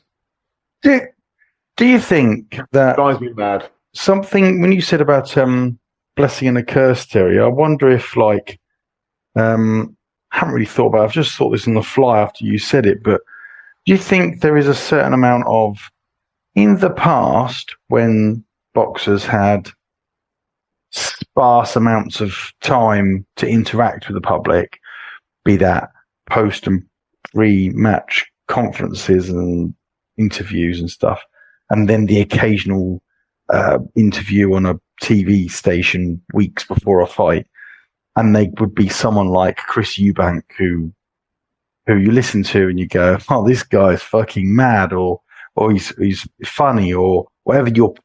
He drives attention. Once that attention, quite brief attention, sort of ends, your imagination kind of takes over, and you sort of you fill in the blanks yourself. Whereas when with the social media and whatnot, you'd be expected to fill that with content that was suitable for driving attention all the time. Where do you know what I mean? That's what I'm getting at when you said about a blessing and a curse. Whereas before, you could potentially rely on people going, "Oh, he must be." If there was such a thing as social media, I'd watch him all the time. When in actual fact, you probably wouldn't be able to, because that person wouldn't be able to drive enough content that would actually make you care about watching them all the time. But when you see them sparsely, you fill in the blanks yourself. And then when it comes to his fights, you go, oh, I want to watch him because I've seen those 3 interviews he's done over the last 2 years, and they were really funny. Is there anything in that?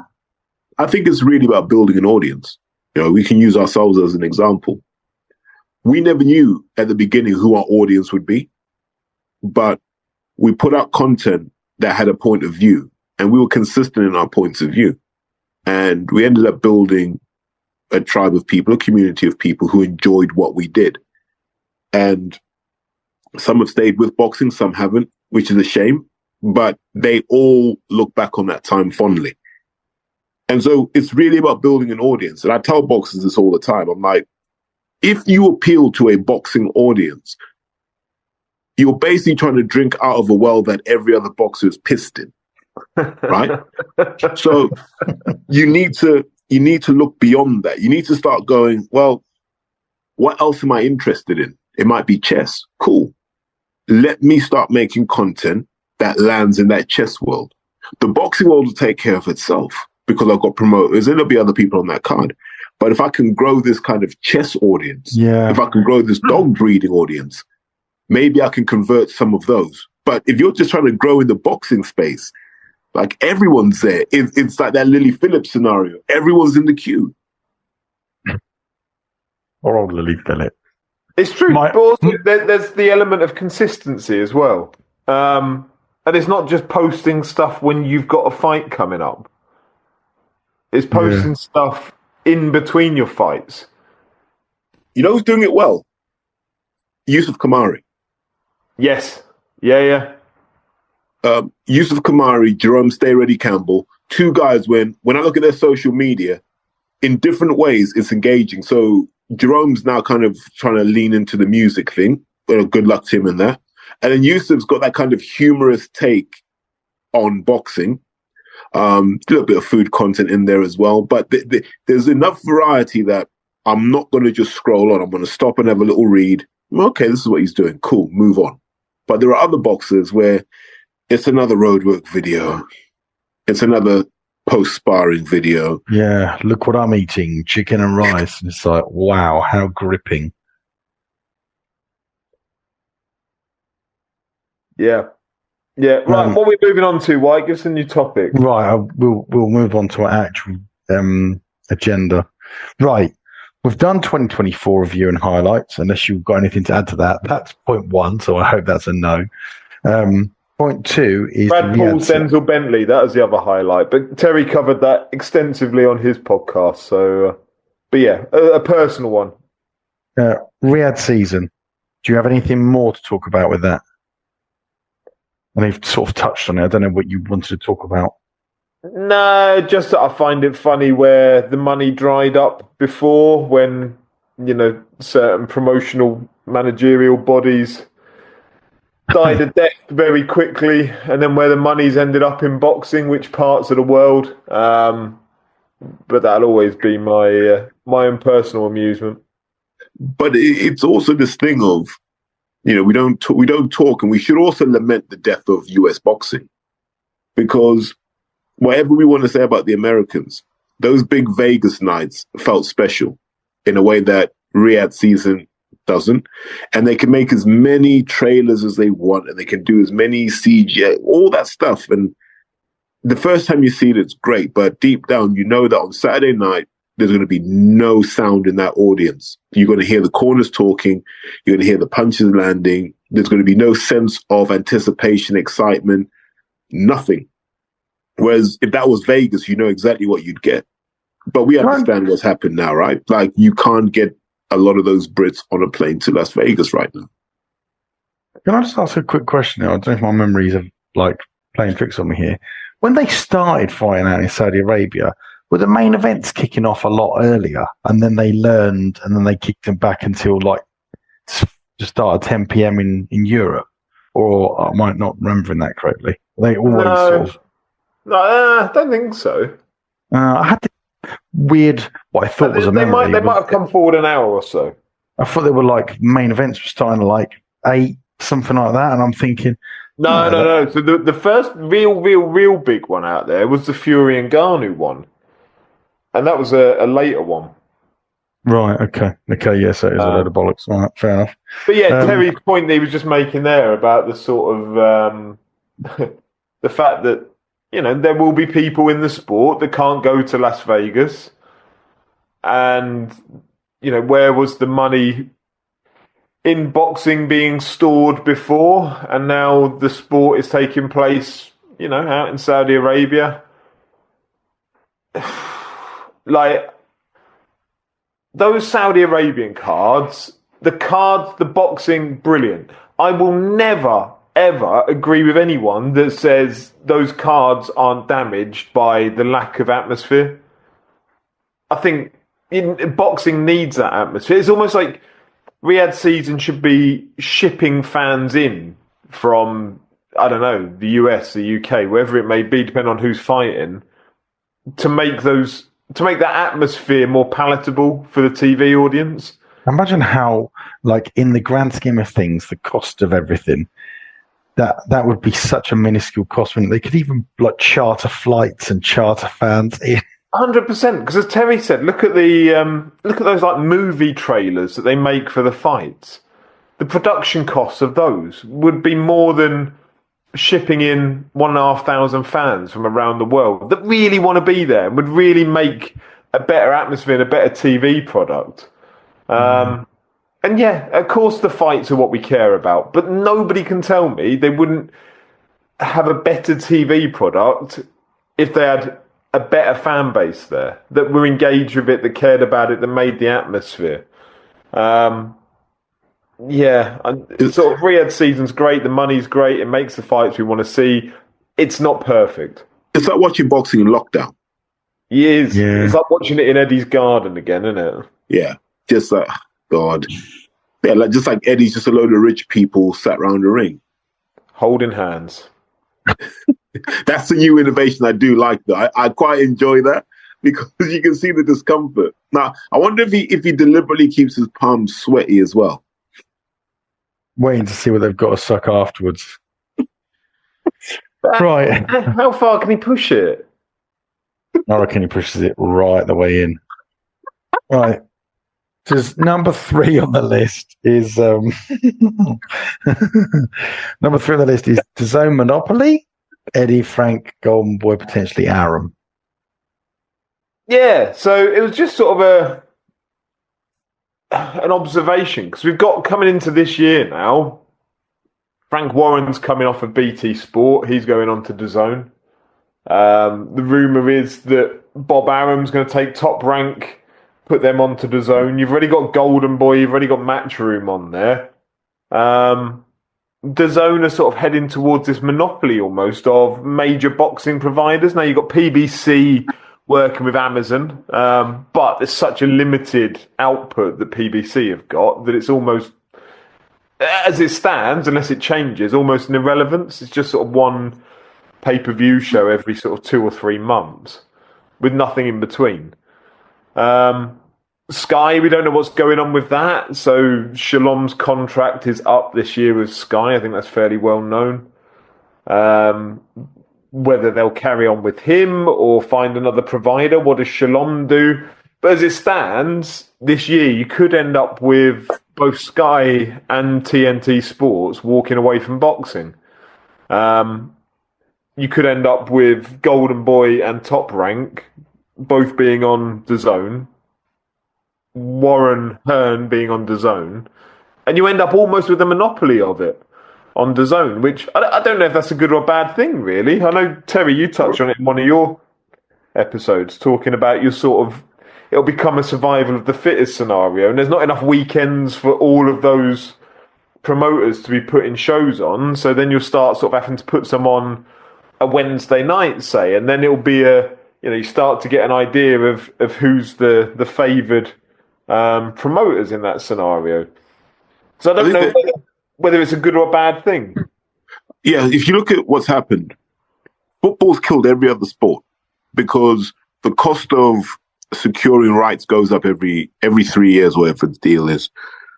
And so if you look at rugby union's died a death. TNT struggle to justify spending the money because they're like, look, football's costing us so much. That's why a lot of rugby's gone onto that channel, Premier Sports. So rugby, the TNT wanted to get the rugby version of the Champions League on, right? And they offered 14 million for it.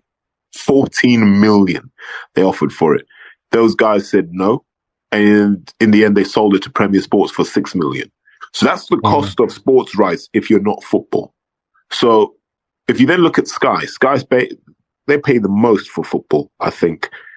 And so they don't have money for stuff like netball anymore, or the cricket, where they used to have an almost universal monopoly on really cool sports that we liked because they could afford to do it. And so boxing is actually quite an expensive sport to run and doesn't really give you a lot of value either because you don't really have rights like you do in football. So it's hard to do a valuation on it. And the zone needed a niche.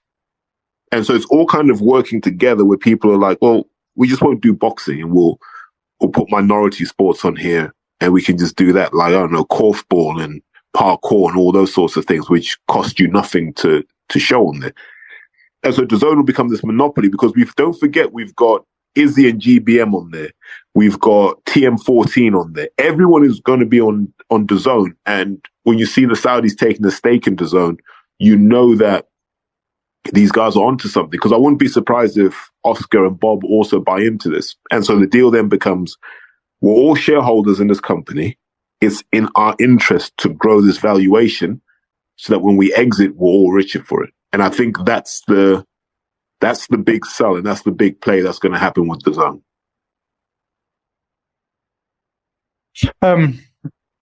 That's point 4 as well, British broadcast rights, isn't it? You've touched on Shalom on Sky. Yeah, it'll be interesting to see what happens with that.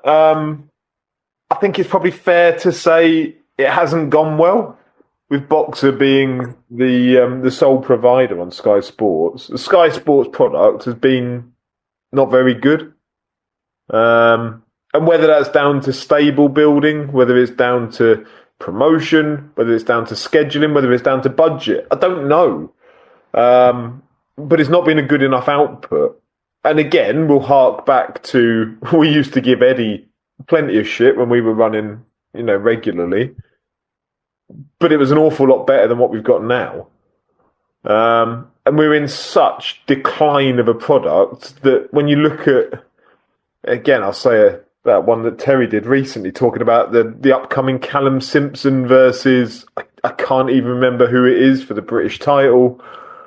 We're heading back to leisure centre days.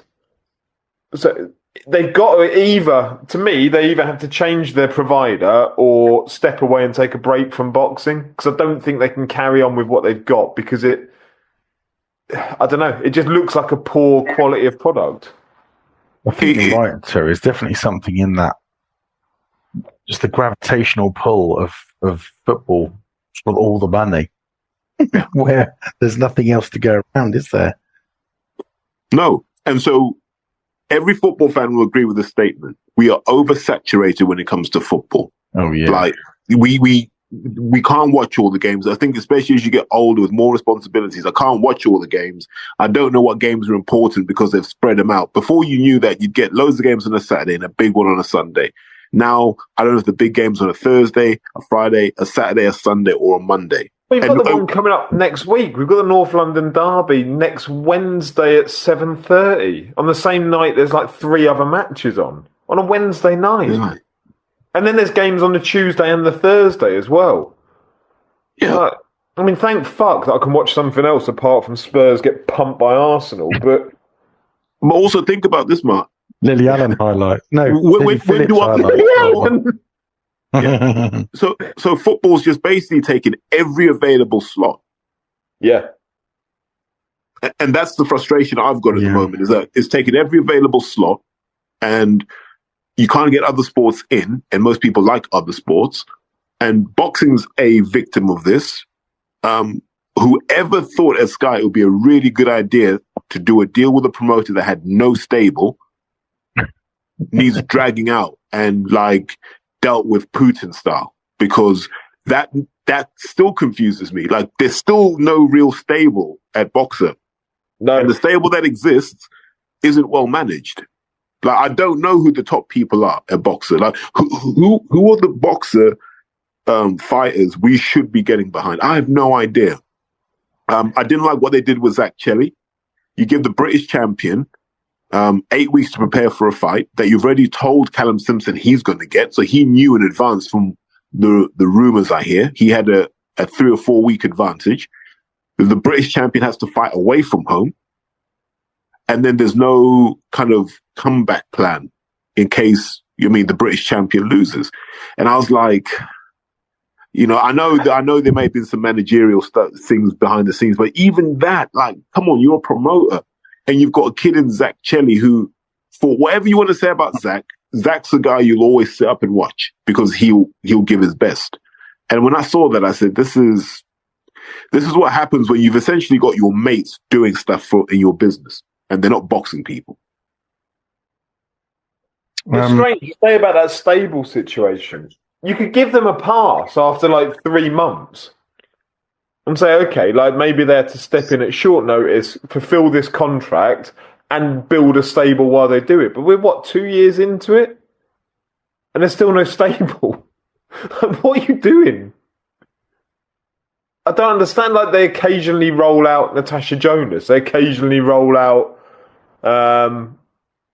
Adam Mazin, Caroline Dubois, but they're not front and centre. You've got the Sky Sports machine sat behind you, and yet to me it's completely underutilised. And maybe that's because Sky just don't care.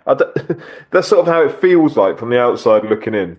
I just find it weird. I look at them doing shows in Wembley. I'm like, you ain't even got Yusuf Kamari on the show. Like, the most local of local fighters is not here.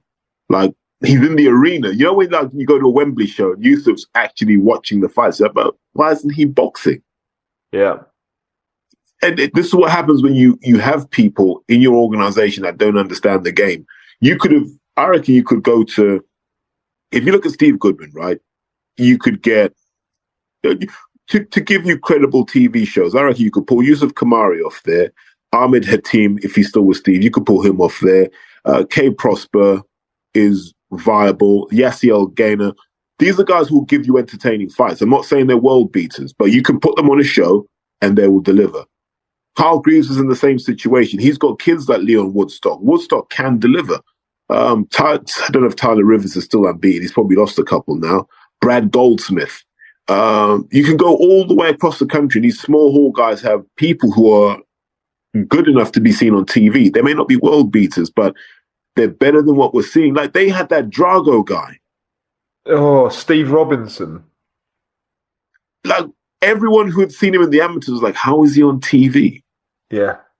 Yeah, but I mean, at the point, you're right. Like, you could take some of these lads, those names that you've mentioned, I could give you half a dozen others, put them in English title fights, British eliminators, and just have it as that sort of almost winner stays on. If you win, okay, brilliant, we'll put you on the next London show on Boxer. And you start to then build a stable organically. And going back to what you're saying about sort of the people that aren't doing what you think they should be doing. They've got good people there, haven't they? They've got Ed Robinson, they've got John Wishausen, they've got Kevin Campion.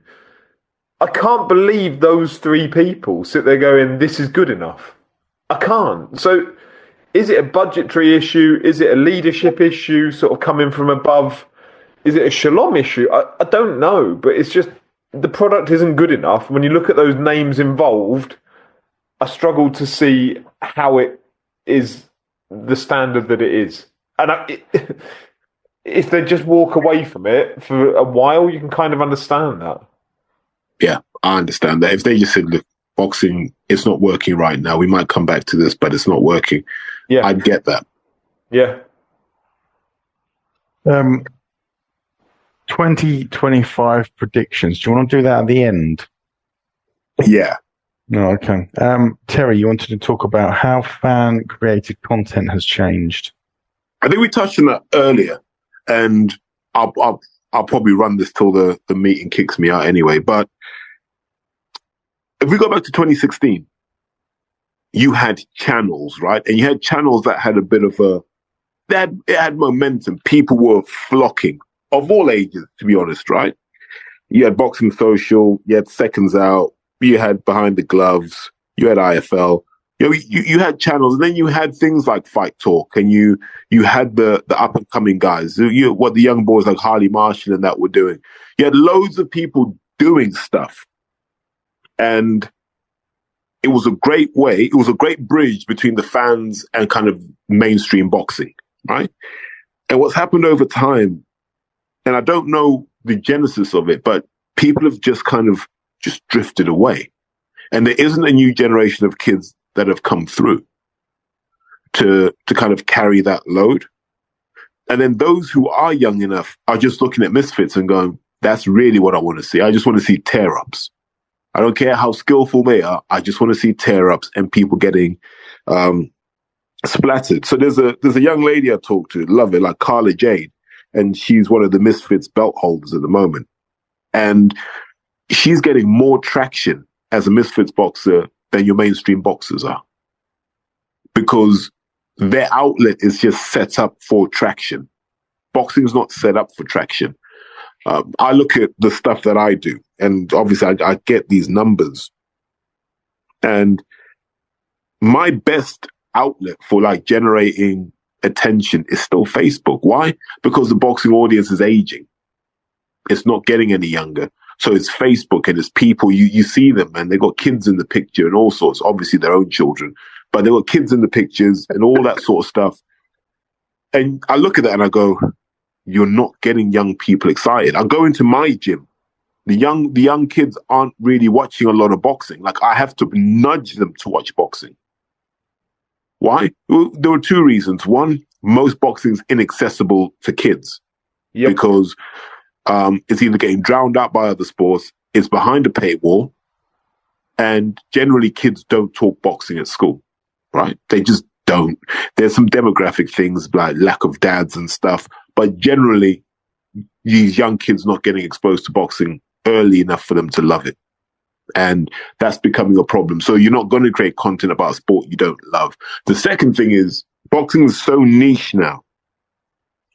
You're not going to do 100,000 views a week, but you can if you talk rugby union. You can probably do 50,000 if you talk rugby league. Those guys do numbers, and because of that, they can leverage that into live shows, which, by the way, we should really be thinking about doing that. That's the challenge. If we can ship 300 tickets, let's do a show. Yeah. If we can ship 300 tickets, we'll do a live show. Look at us becoming ticket sellers again. But I think in terms of that fan created content, I'd like to see a renaissance in that. I think TikTok gives an outlet. I think Instagram still does. We should have that fan created content because I'm tired of the stomping ground. And I think Cougar's tired of IFL now. I don't know where the rodent's gone. I have no interest in him. The young boys running Boxing Social now seem to be doing it different and better. But we want people who understand this whole new wave of media stuff better than we do, and give us some compelling content. Go back to what you said at the beginning about that, Terry. And you were saying about the ones that are coming in are focusing more upon the sort of misfit side of it because they get the better traction, they'll get better views. But also, you think those people that are doing it might be starting it off at, I don't know, say 25, 30 years old. They would have grown up with these misfits people, these boxers that are doing it on there. They've got a natural interest in those already, as have people their age group. They're easy to tap into, and they've got a natural passion for watching them because they're people that they've watched since they were 15 years old themselves. And so that's almost an easy in for them to go and sort of focus their attention upon that. And I don't blame them at all because I don't think boxing gives them that same in to go and do it. And Misfits is a formative product, whereas boxing is still that old school. I mean, when you're looking at the faces involved in the sport still, it's the same as when we were covering it frequently, sort of how many years ago it was. Nothing's changed. And there's those sort of ongoing relationships, those deep-rooted relationships between Coogan and Eddie, between Coogan and Frank, or maybe not Coogan and Frank, but between Charlie Parsons. So trying to break into that, if you're coming into the sport as a sort of newbie, I can see why they would go elsewhere and go into the Misfits realm rather than the boxing realm, because it's all sort of zipped up already, and I don't see people breaking into it. And if you're going to make content about it rather than inside of it, then you've grown up with the people that are doing the Misfits stuff. So maybe that is your passion and not the actual boxing side of it. So, yeah, that's sort of my take on it all. Okay, let's move on then. He says, without the agenda in front of him. That's right. It's not like I'm time limited, White. Don't worry about it. Small hall boxing. Terry, you want to talk about small hall boxing filling the void? I think it's time that it does. So if you look what we really have, right, in terms of where the money goes, it really goes on those Saudi shows, right? And a couple of American shows, if it's Canelo, if it's like a Ryan Garcia, right? But that takes a lot of attention, but that covers about 6 or 7 dates every year. We need to start getting these small hall guys on more shows. Now, in 2024, we were talking about getting them on Sky and TNT. Now we're going to be talking about getting them on DAZN. And how do you do that in a really fragmented market? I think there's almost going to have to be somebody at DAZN that's controlling all of this. So almost like a head matchmaker who says, we're going to take this kid off Izzy's show to box this kid off whoever's show. I don't know, even if it's like an Alfie Warren show, but his is on Box Nation, but you see my point. And they're going to fight on this card, and it's going to be supported by these fights. And I think you're going to need somebody to be the orchestrator of all of these competing kind of promotional companies, because there's a real chance here to take some of these kids on the small hall scene. I've mentioned a few of them before, but there are loads of others, and Martin's better placed to name those than I am. But these guys are ready to have their sink or swim moment. Like, look, okay, we're going to put you on a TV show, give you a bit more attention. You're going to get a day before weigh-in. Let's see what you can do. And I think that would be generally good for the sport. And then what also needs to happen, in my opinion, is we need to start talking about the bridge. And there has to be a bridge between what you do in the amateurs and what you do in the pros. And I speak as someone who's watched kids that I've trained going to the pros and not look as good as they did in the AMs. And it's not a talent thing. It's it's an education thing. They don't really understand what the differences are. So I always talk to kids when they want to turn over and I say, you have to be able to do more with less because you're going to get less opportunities. You're going to be able to throw fewer punches. You're probably going to move around a lot less. And so you have to be able to do damage that way. And instead of just blasting someone with 4 punches, knowing that one of them is going to land, you now have to create openings. And a lot of times I find these kids are going from the amateur system to the pro system, not understanding the differences. And so their careers suffer as a result of that. I think going to the small hall thing, I think Warrens have got it correct, haven't they? Really, it's how do you consolidate that across the sport? But they've almost built like a 3-tier system. One being the Warren boxing management shows on Box Nation, which is where your up and coming sort of people that we don't really know at all, they get sort of showcased. And then once they progress from that, they go on to a TNT sports show and they sort of start at the bottom of that. And then those that do particularly well through that will go on to the Riyadh season shows. So having that 3-tier system, how you then consolidate that, and DAZN is the obvious place to do it.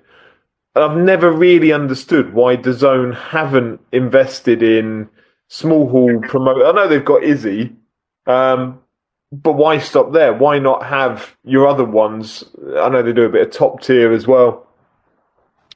But sweep up all of the small hall content and create those tiered shows and do some midweek, do some Friday night, do it then sort of Saturday night for your bigger shows. But you create then, there's no other content on DAZN. You can't tell me the stuff that's on DAZN, like, I don't know, the Kabaddi World Championships or whatever it is, that stuff isn't drawing attention in the UK. In the UK, purely, it's a boxing channel. So fill it with boxing and invest into that. And sweep up all of that talent that's laying about. And then you create your own sort of organic supply chain that feeds into the top level, hopefully, in time. But you sort of see the journeys of these boxers as they go along. I'm not saying that it would draw thousands of subscriptions, but with that Saudi investment that they've got into DAZN now, you know, there's money sat around there. Why not do it? We've talked. I'm chasing through this now because of our time restrictions. Talked about the decline of US boxing. We touched upon it. So, Terry, did you want to do it more on that? We can skip that one. And the collapse of women's boxing is what you've put here. Ooh. Yeah, women's boxing's collapsed. So if we go back to like even during the pandemic, when it was economic to put women on shows because you didn't have to pay them that much, you were getting good fights. Ebony Bridges, Shannon Courtney was a good fight. Like, I remember that the eye injury there was insane, but that was a good fight. It was a great fight. And so that should have been a springboard, right? And then we move forward into that. Do you remember the Shields Marshall one where they did an all-female card? Yeah, the O2, wasn't it? And they sold 3 tickets. And essentially just gave tickets to feminist groups, running clubs, all the women at Sky. And you could just tell when you watched the fight that it was people who weren't used to boxing because they were making noises at the wrong times. And so at that point, you were like, I don't think Sky will ever touch this again. And then you look at what they've done with Natasha Jonas. Career's never really been given the respect it deserves, considering how much work she puts into Sky.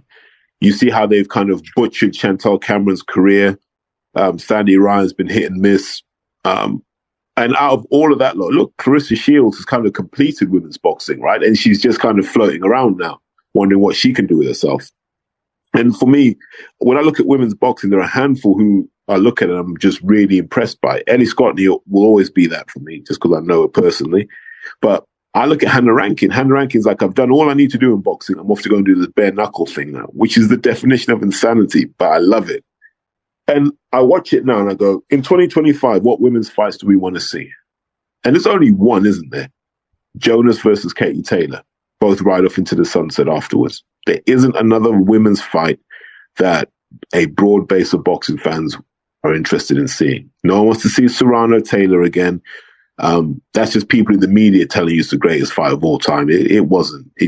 It was one person who was a lot bigger than the other one who was able to get away with just having more size.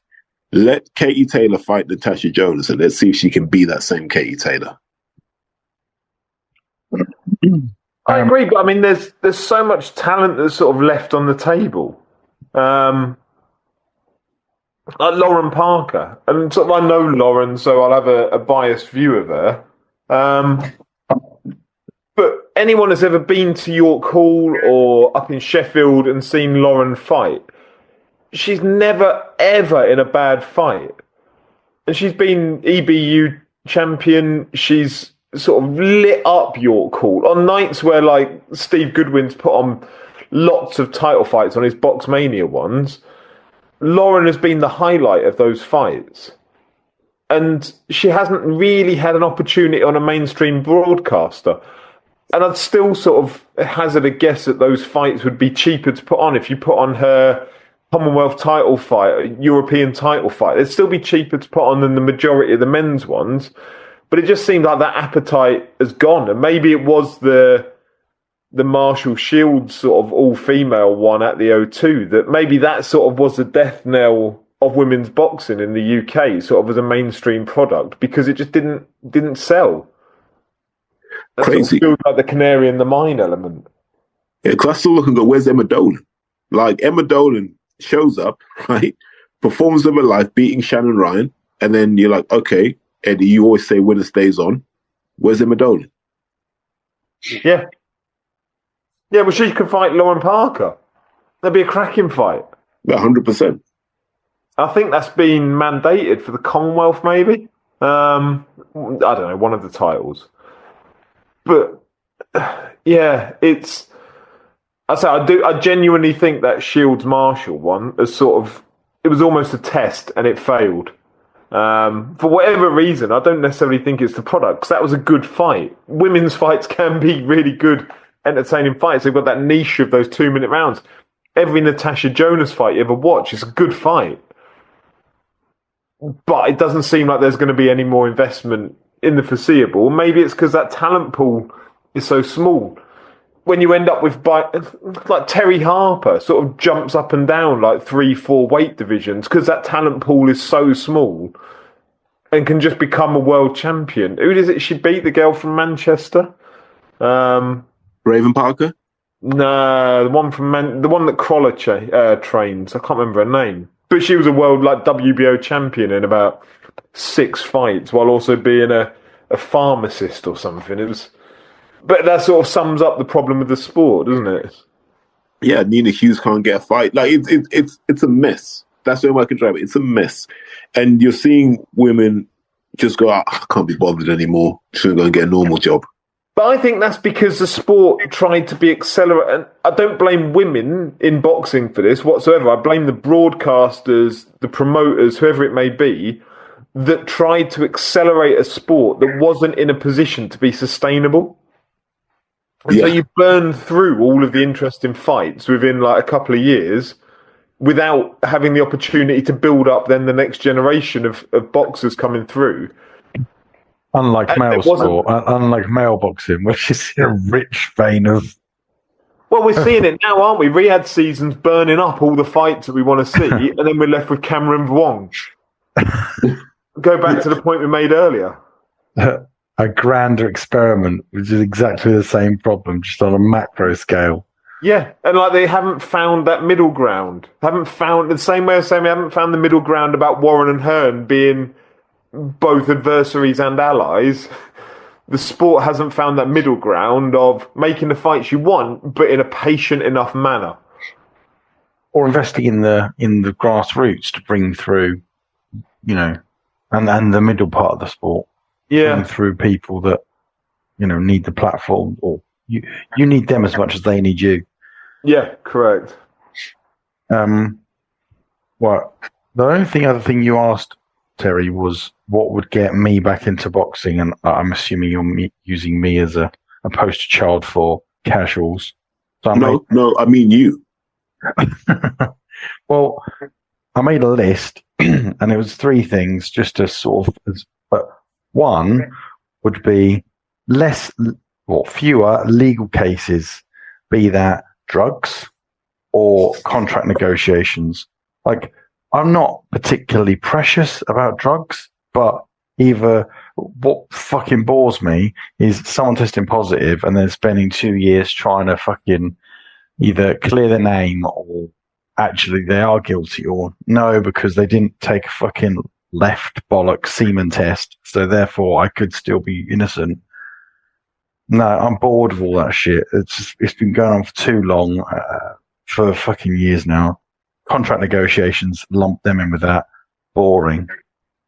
Now, bear in mind, you have to have an interesting fight to start with to start worrying about contract negotiations, but that just diluted my patience anyway. I've put better characters taking the sport more seriously, good professional boxers. It seemed to be the fashion for a while to be more interested. In order to be an interesting boxer, you had to sort of like, oh, I don't give a fuck about boxing. I do it when I get in the ring. But other than that, all of my actions outside of the ring was just to sort of demonstrate how much fucking contempt I have for everything else. Right? And I just want to see someone turn up who is fucking good at boxing and takes boxing seriously so that I can take boxing seriously. But then we'd criticise them for not having a personality and only posting videos of them training. But you can't take boxing seriously, but also have a personality. Like Joe Calzaghe, he was a fucking madman, but he took boxing seriously. So you want human beings rather than?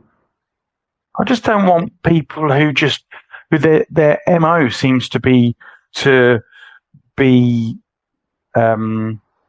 mean, you guys know more about the back workings of boxers more than I do, but you've had boxers fucking more interested in becoming fucking porn stars, or you've had more boxers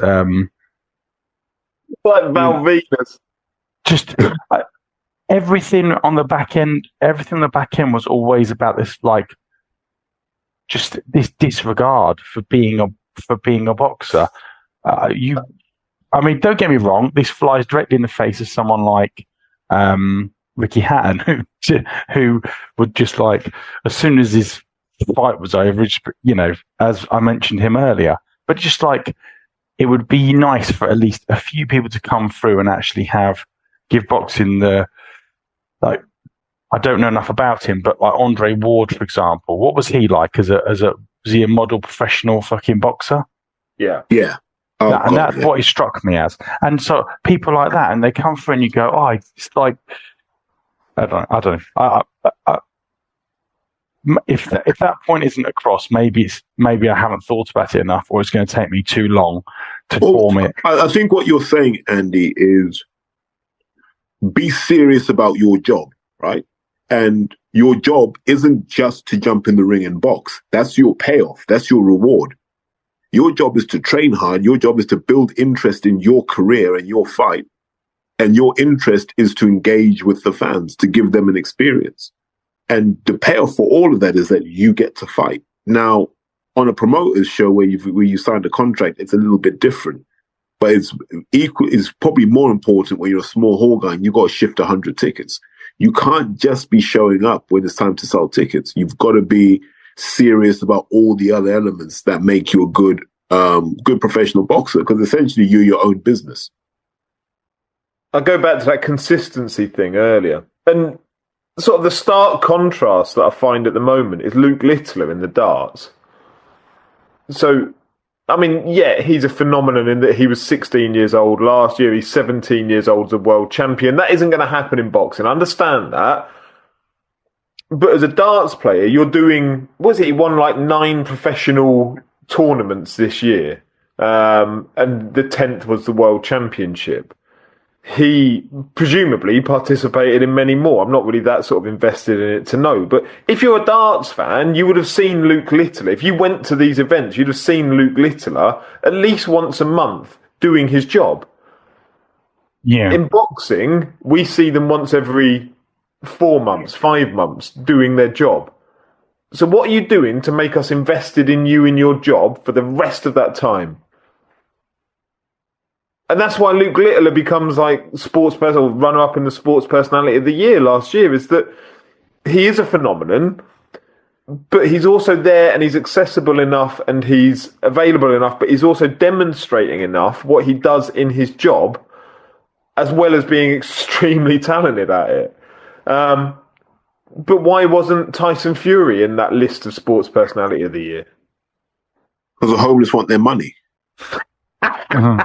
Like, Because he mugged up entire religious groups, and then we all have to forget about it. do you remember, like, we've come out of the back now of, like, do you remember Billy Joe Saunders and all that shit that he was doing, slapping homeless people and all that? So, all that, I'm so, like, I recognise... How to batter your missus during lockdown. Nice one, Billy.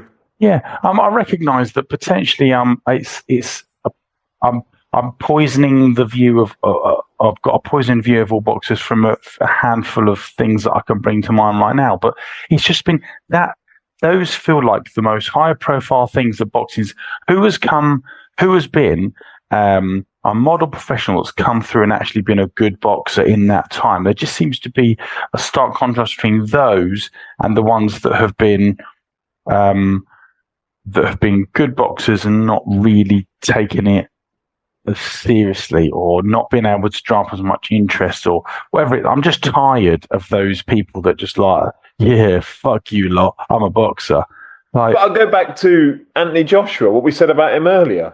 For all the criticism that we've ever given him, model professional, yeah, he said some sort of questionable things over time, depending how you want to interpret them, but he's always done his job, turned up in shape, and had something to say, even if you don't necessarily agree with it. But he's not done that to sort of make sort of bad headlines. And he might have been sort of robotic a little bit in places and sort of overly PR trained, but he was also the reason that Wembley was sort of consistently sold out and people bought into the sport. Yeah, I give you that. And if there was, like, I don't know, 10 Anthony Joshuas throughout the weight divisions, it would feel like there was an antidote to that poison view that I have of all these fucking idiots that have got, like, another, who's that American guy? He's getting tattoos on his face. He's a light... Gervonta Davis. Yes. One of the, like, when he first came on the scene, and it was like how good he's going to be, and then in the background it's all this fucking it just doesn't endear me to him. But he was caught on video sort of battering his missus at a baseball game or something. It's like, fucking come on. Like, can we just please get some people who want to be boxers, who want to be fucking good professionals, and are just happen to be decent people? I don't know, just whatever. I mean, on that note, I need to clear off. No, you can't be a decent person tonight. No, I'm never a decent person. But yeah, that's by the by. Gents, it's been a pleasure. 100%. I've enjoyed this. Until next year. Yes, indeed. Well, let's sort out this live show. Let's sort the appetite. Oh, good God. I need Terry hammered in a wolf mask again. Oh, bloody hell. Can you imagine? 5 tickets sold. Wow, we've hit the buffers, boys. Right. People, All right. Thank you for listening. I need to shoot. Cheers. Cheers, all. See you later. Bye.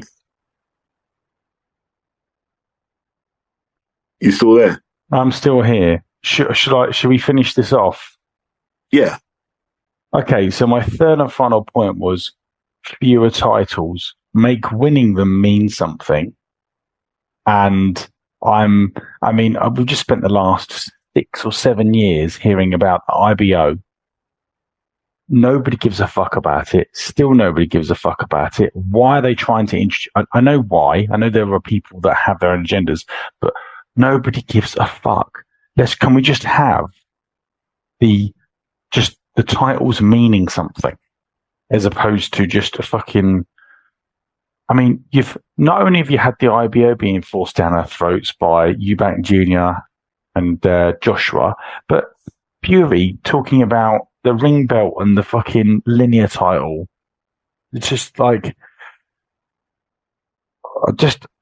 I just want one. I could even deal with probably two, but if we're going to fucking tidy it up, why not go for one? Why not have a world champion? Let's go intercontinental champion as well. Yeah, you know what I mean? Yeah. It's yeah. so. What you're saying, Andy, is you want an identifiable face in each division, even if it's a couple of faces. You want to know who's top of the tree, and and that should be contested regularly. And what's the collection of people below that face have to do in order to achieve a fight with that face?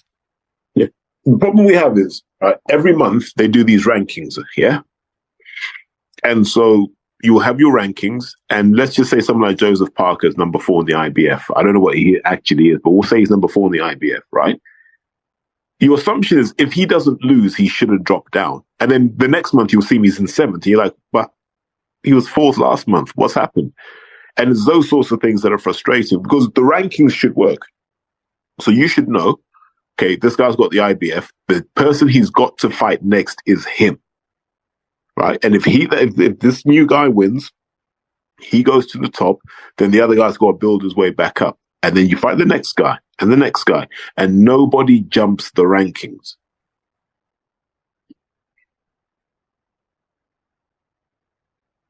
Yeah. Have I lost you? No, I'm here. Yeah. So gone. No. And so that's I think what you want. Yeah. Yeah. You want absolute clarity. That's what you want. Yeah, I recognise that there is always going to be a degree of when you've got like judges' calls to make, and you've got boxers therefore losing fights that you feel as though they should have won, or there's always going to be a margin. Excuse me, a margin of error. But, yeah, that would be, do you know what? That would be a dramatic improvement if we just had, appreciate it sounds like a league table. I don't mean it to be as precise as that, but some sort of ranking system where at least it wasn't as opaque and fucking messy as it is now. I mean, such a mess for the most part. You don't even rely on the rankings or the belt holders. You just go, I know this guy, I know what he fights like, I know this guy, and I want those two to fight because that'd be a good fight, rather typically. Yeah, you're right. Well, that's what we need. And I think the problem we had with that, Andy, was we had guys like Mayweather picking and choosing, but Floyd had earned the right to pick and choose, in my opinion, by a certain point in his career. And what people are doing now is before they've got to that point, they're now just picking and choosing. I hate that. The thing I hate the most is when someone says, you got to fight so-and-so. And they go, I'm only going to do it if Turkey phones me and says he wants us in Saudi. And I'm like, what? No, just fight. Yeah. And people, I hear this so many times. Yeah, I could fight this guy now, but if we waited 3 years, it'd be worth 10 times more. You're like, no, it's not. That takes us back to that Joshua Fury thing. Let's let it marinate. Yeah. Just fucking do it. Now imagine not being at that level and still saying the same thing. Yeah. We didn't get to do this with mine here. So 2025 predictions. I think 2025 will be the year of just what I call just heated up leftovers. So all the fights they're going to do are going to be fights you've seen before or you wish you had seen before. They're just going to keep reheating the name brand fighters and just putting them in fights for nothing really other than to elevate the brand identity of Saudi Arabia as a tourist destination, to elevate Riyadh season as a destination occasion, and all that sort of stuff. That's what you're going to see at the top end. I have a feeling you're going to see a resurgence in American boxing, because if you're trying to get a position of dominance at the zone, you want to show that you can produce high quality fights. And it would be nice if we could get some of that kind of shoulder content like we used to get from HBO 24/7. If the zone can invest in stuff like that, I think that'll be good for boxing. I don't know if it'll happen next year or the year after. And then I think we're going to struggle in terms of talent. I think the talent pool, definitely in British boxing, is a bit weaker than people are being honest about. And I think because of that, you're going to see broadcasters happily pulling out of the sport saying there isn't another Anthony Joshua. And until there is another Anthony Joshua, there's no point in us being interested. We're never going to make our investment back. Because Sky's whole model was predicated on, we'll do loads of shows as long as we get a couple of pay-per-views a year that we can make our money back on. And there's no one that can deliver the pay-per-views for Sky. Do you envisage us getting fed Fury versus Joshua at some point? I think they'll try, but I don't know if Joshua will ever box again. Oh, really? I don't know if he'll ever box again. And the reason I say that is his biggest fear, and I've said this on numerous occasions, but his biggest fear was becoming that meme. Yeah, that meme, him face planting into the ring, him getting iced. That was the thing he always avoided. And that's why he became so gun shy, because he didn't want to be that boxer. He wanted to leave the sport as clean as he could. So once that's happened to him, and he's not going to rematch Dubois for the obvious reason that it will just hurt. So do you fight Fury? If they offered stupid money, I think they would, but that would then be loss making because no one really wants to see that fight, in my opinion. Yeah. It's a fight you will watch if it's on, but there's no, like, you're not paying 40 quid to watch that on pay-per-view. No, you're absolutely right there. What ended up happening to Dylan White? He got knocked out by Fury, if you remember. And then that seemed to just kind of knock the last drops of potential out of him, which is a shame because like Dylan was compelling enough, right? Yeah, he was sort of like, he felt like a dangerous also ran. That's how I viewed him. That could cause a few. I mean, he was the closest thing we ever got to see with a war with Joshua. But yeah, I saw the Klitschko fight. But he sort of. If he just had, like, I don't know, 2% more, it could have been a really gripping fight with him and Joshua. But it just, when he sort of left, sort of disappeared. Okay, he's gone. I just question his punch resistance, mate.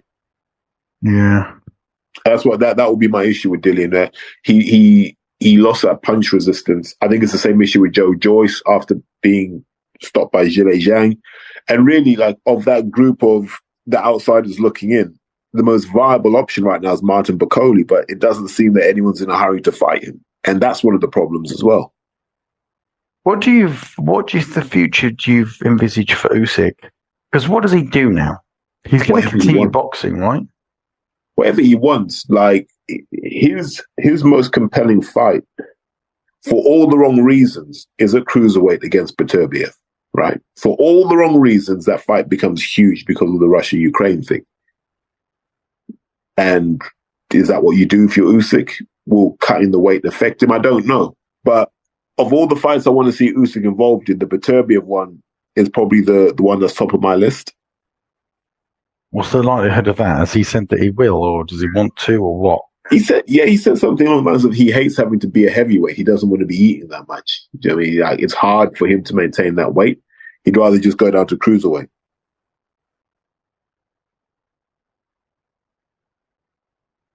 Wow. But yeah, we'll see, mate. I just think 2025 is going to be that reality check that boxing needs. There's only so long you can keep pretending that everything's fine until you get your reality check and you go, yeah, there's a lot of stuff that we ignored for too long.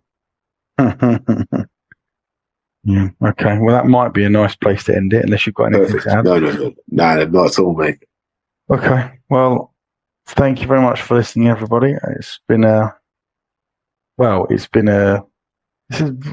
informal one, isn't it? It's been a while. It feels like it's been very informal. But I hope it's been enjoyable nonetheless. I'm absolutely exhausted now. I'm ready to So, ready for bed. So that's just- bothering for you. I'm going to bin it there. All right, mate. All right, Speak to you mate, soon, take okay? care.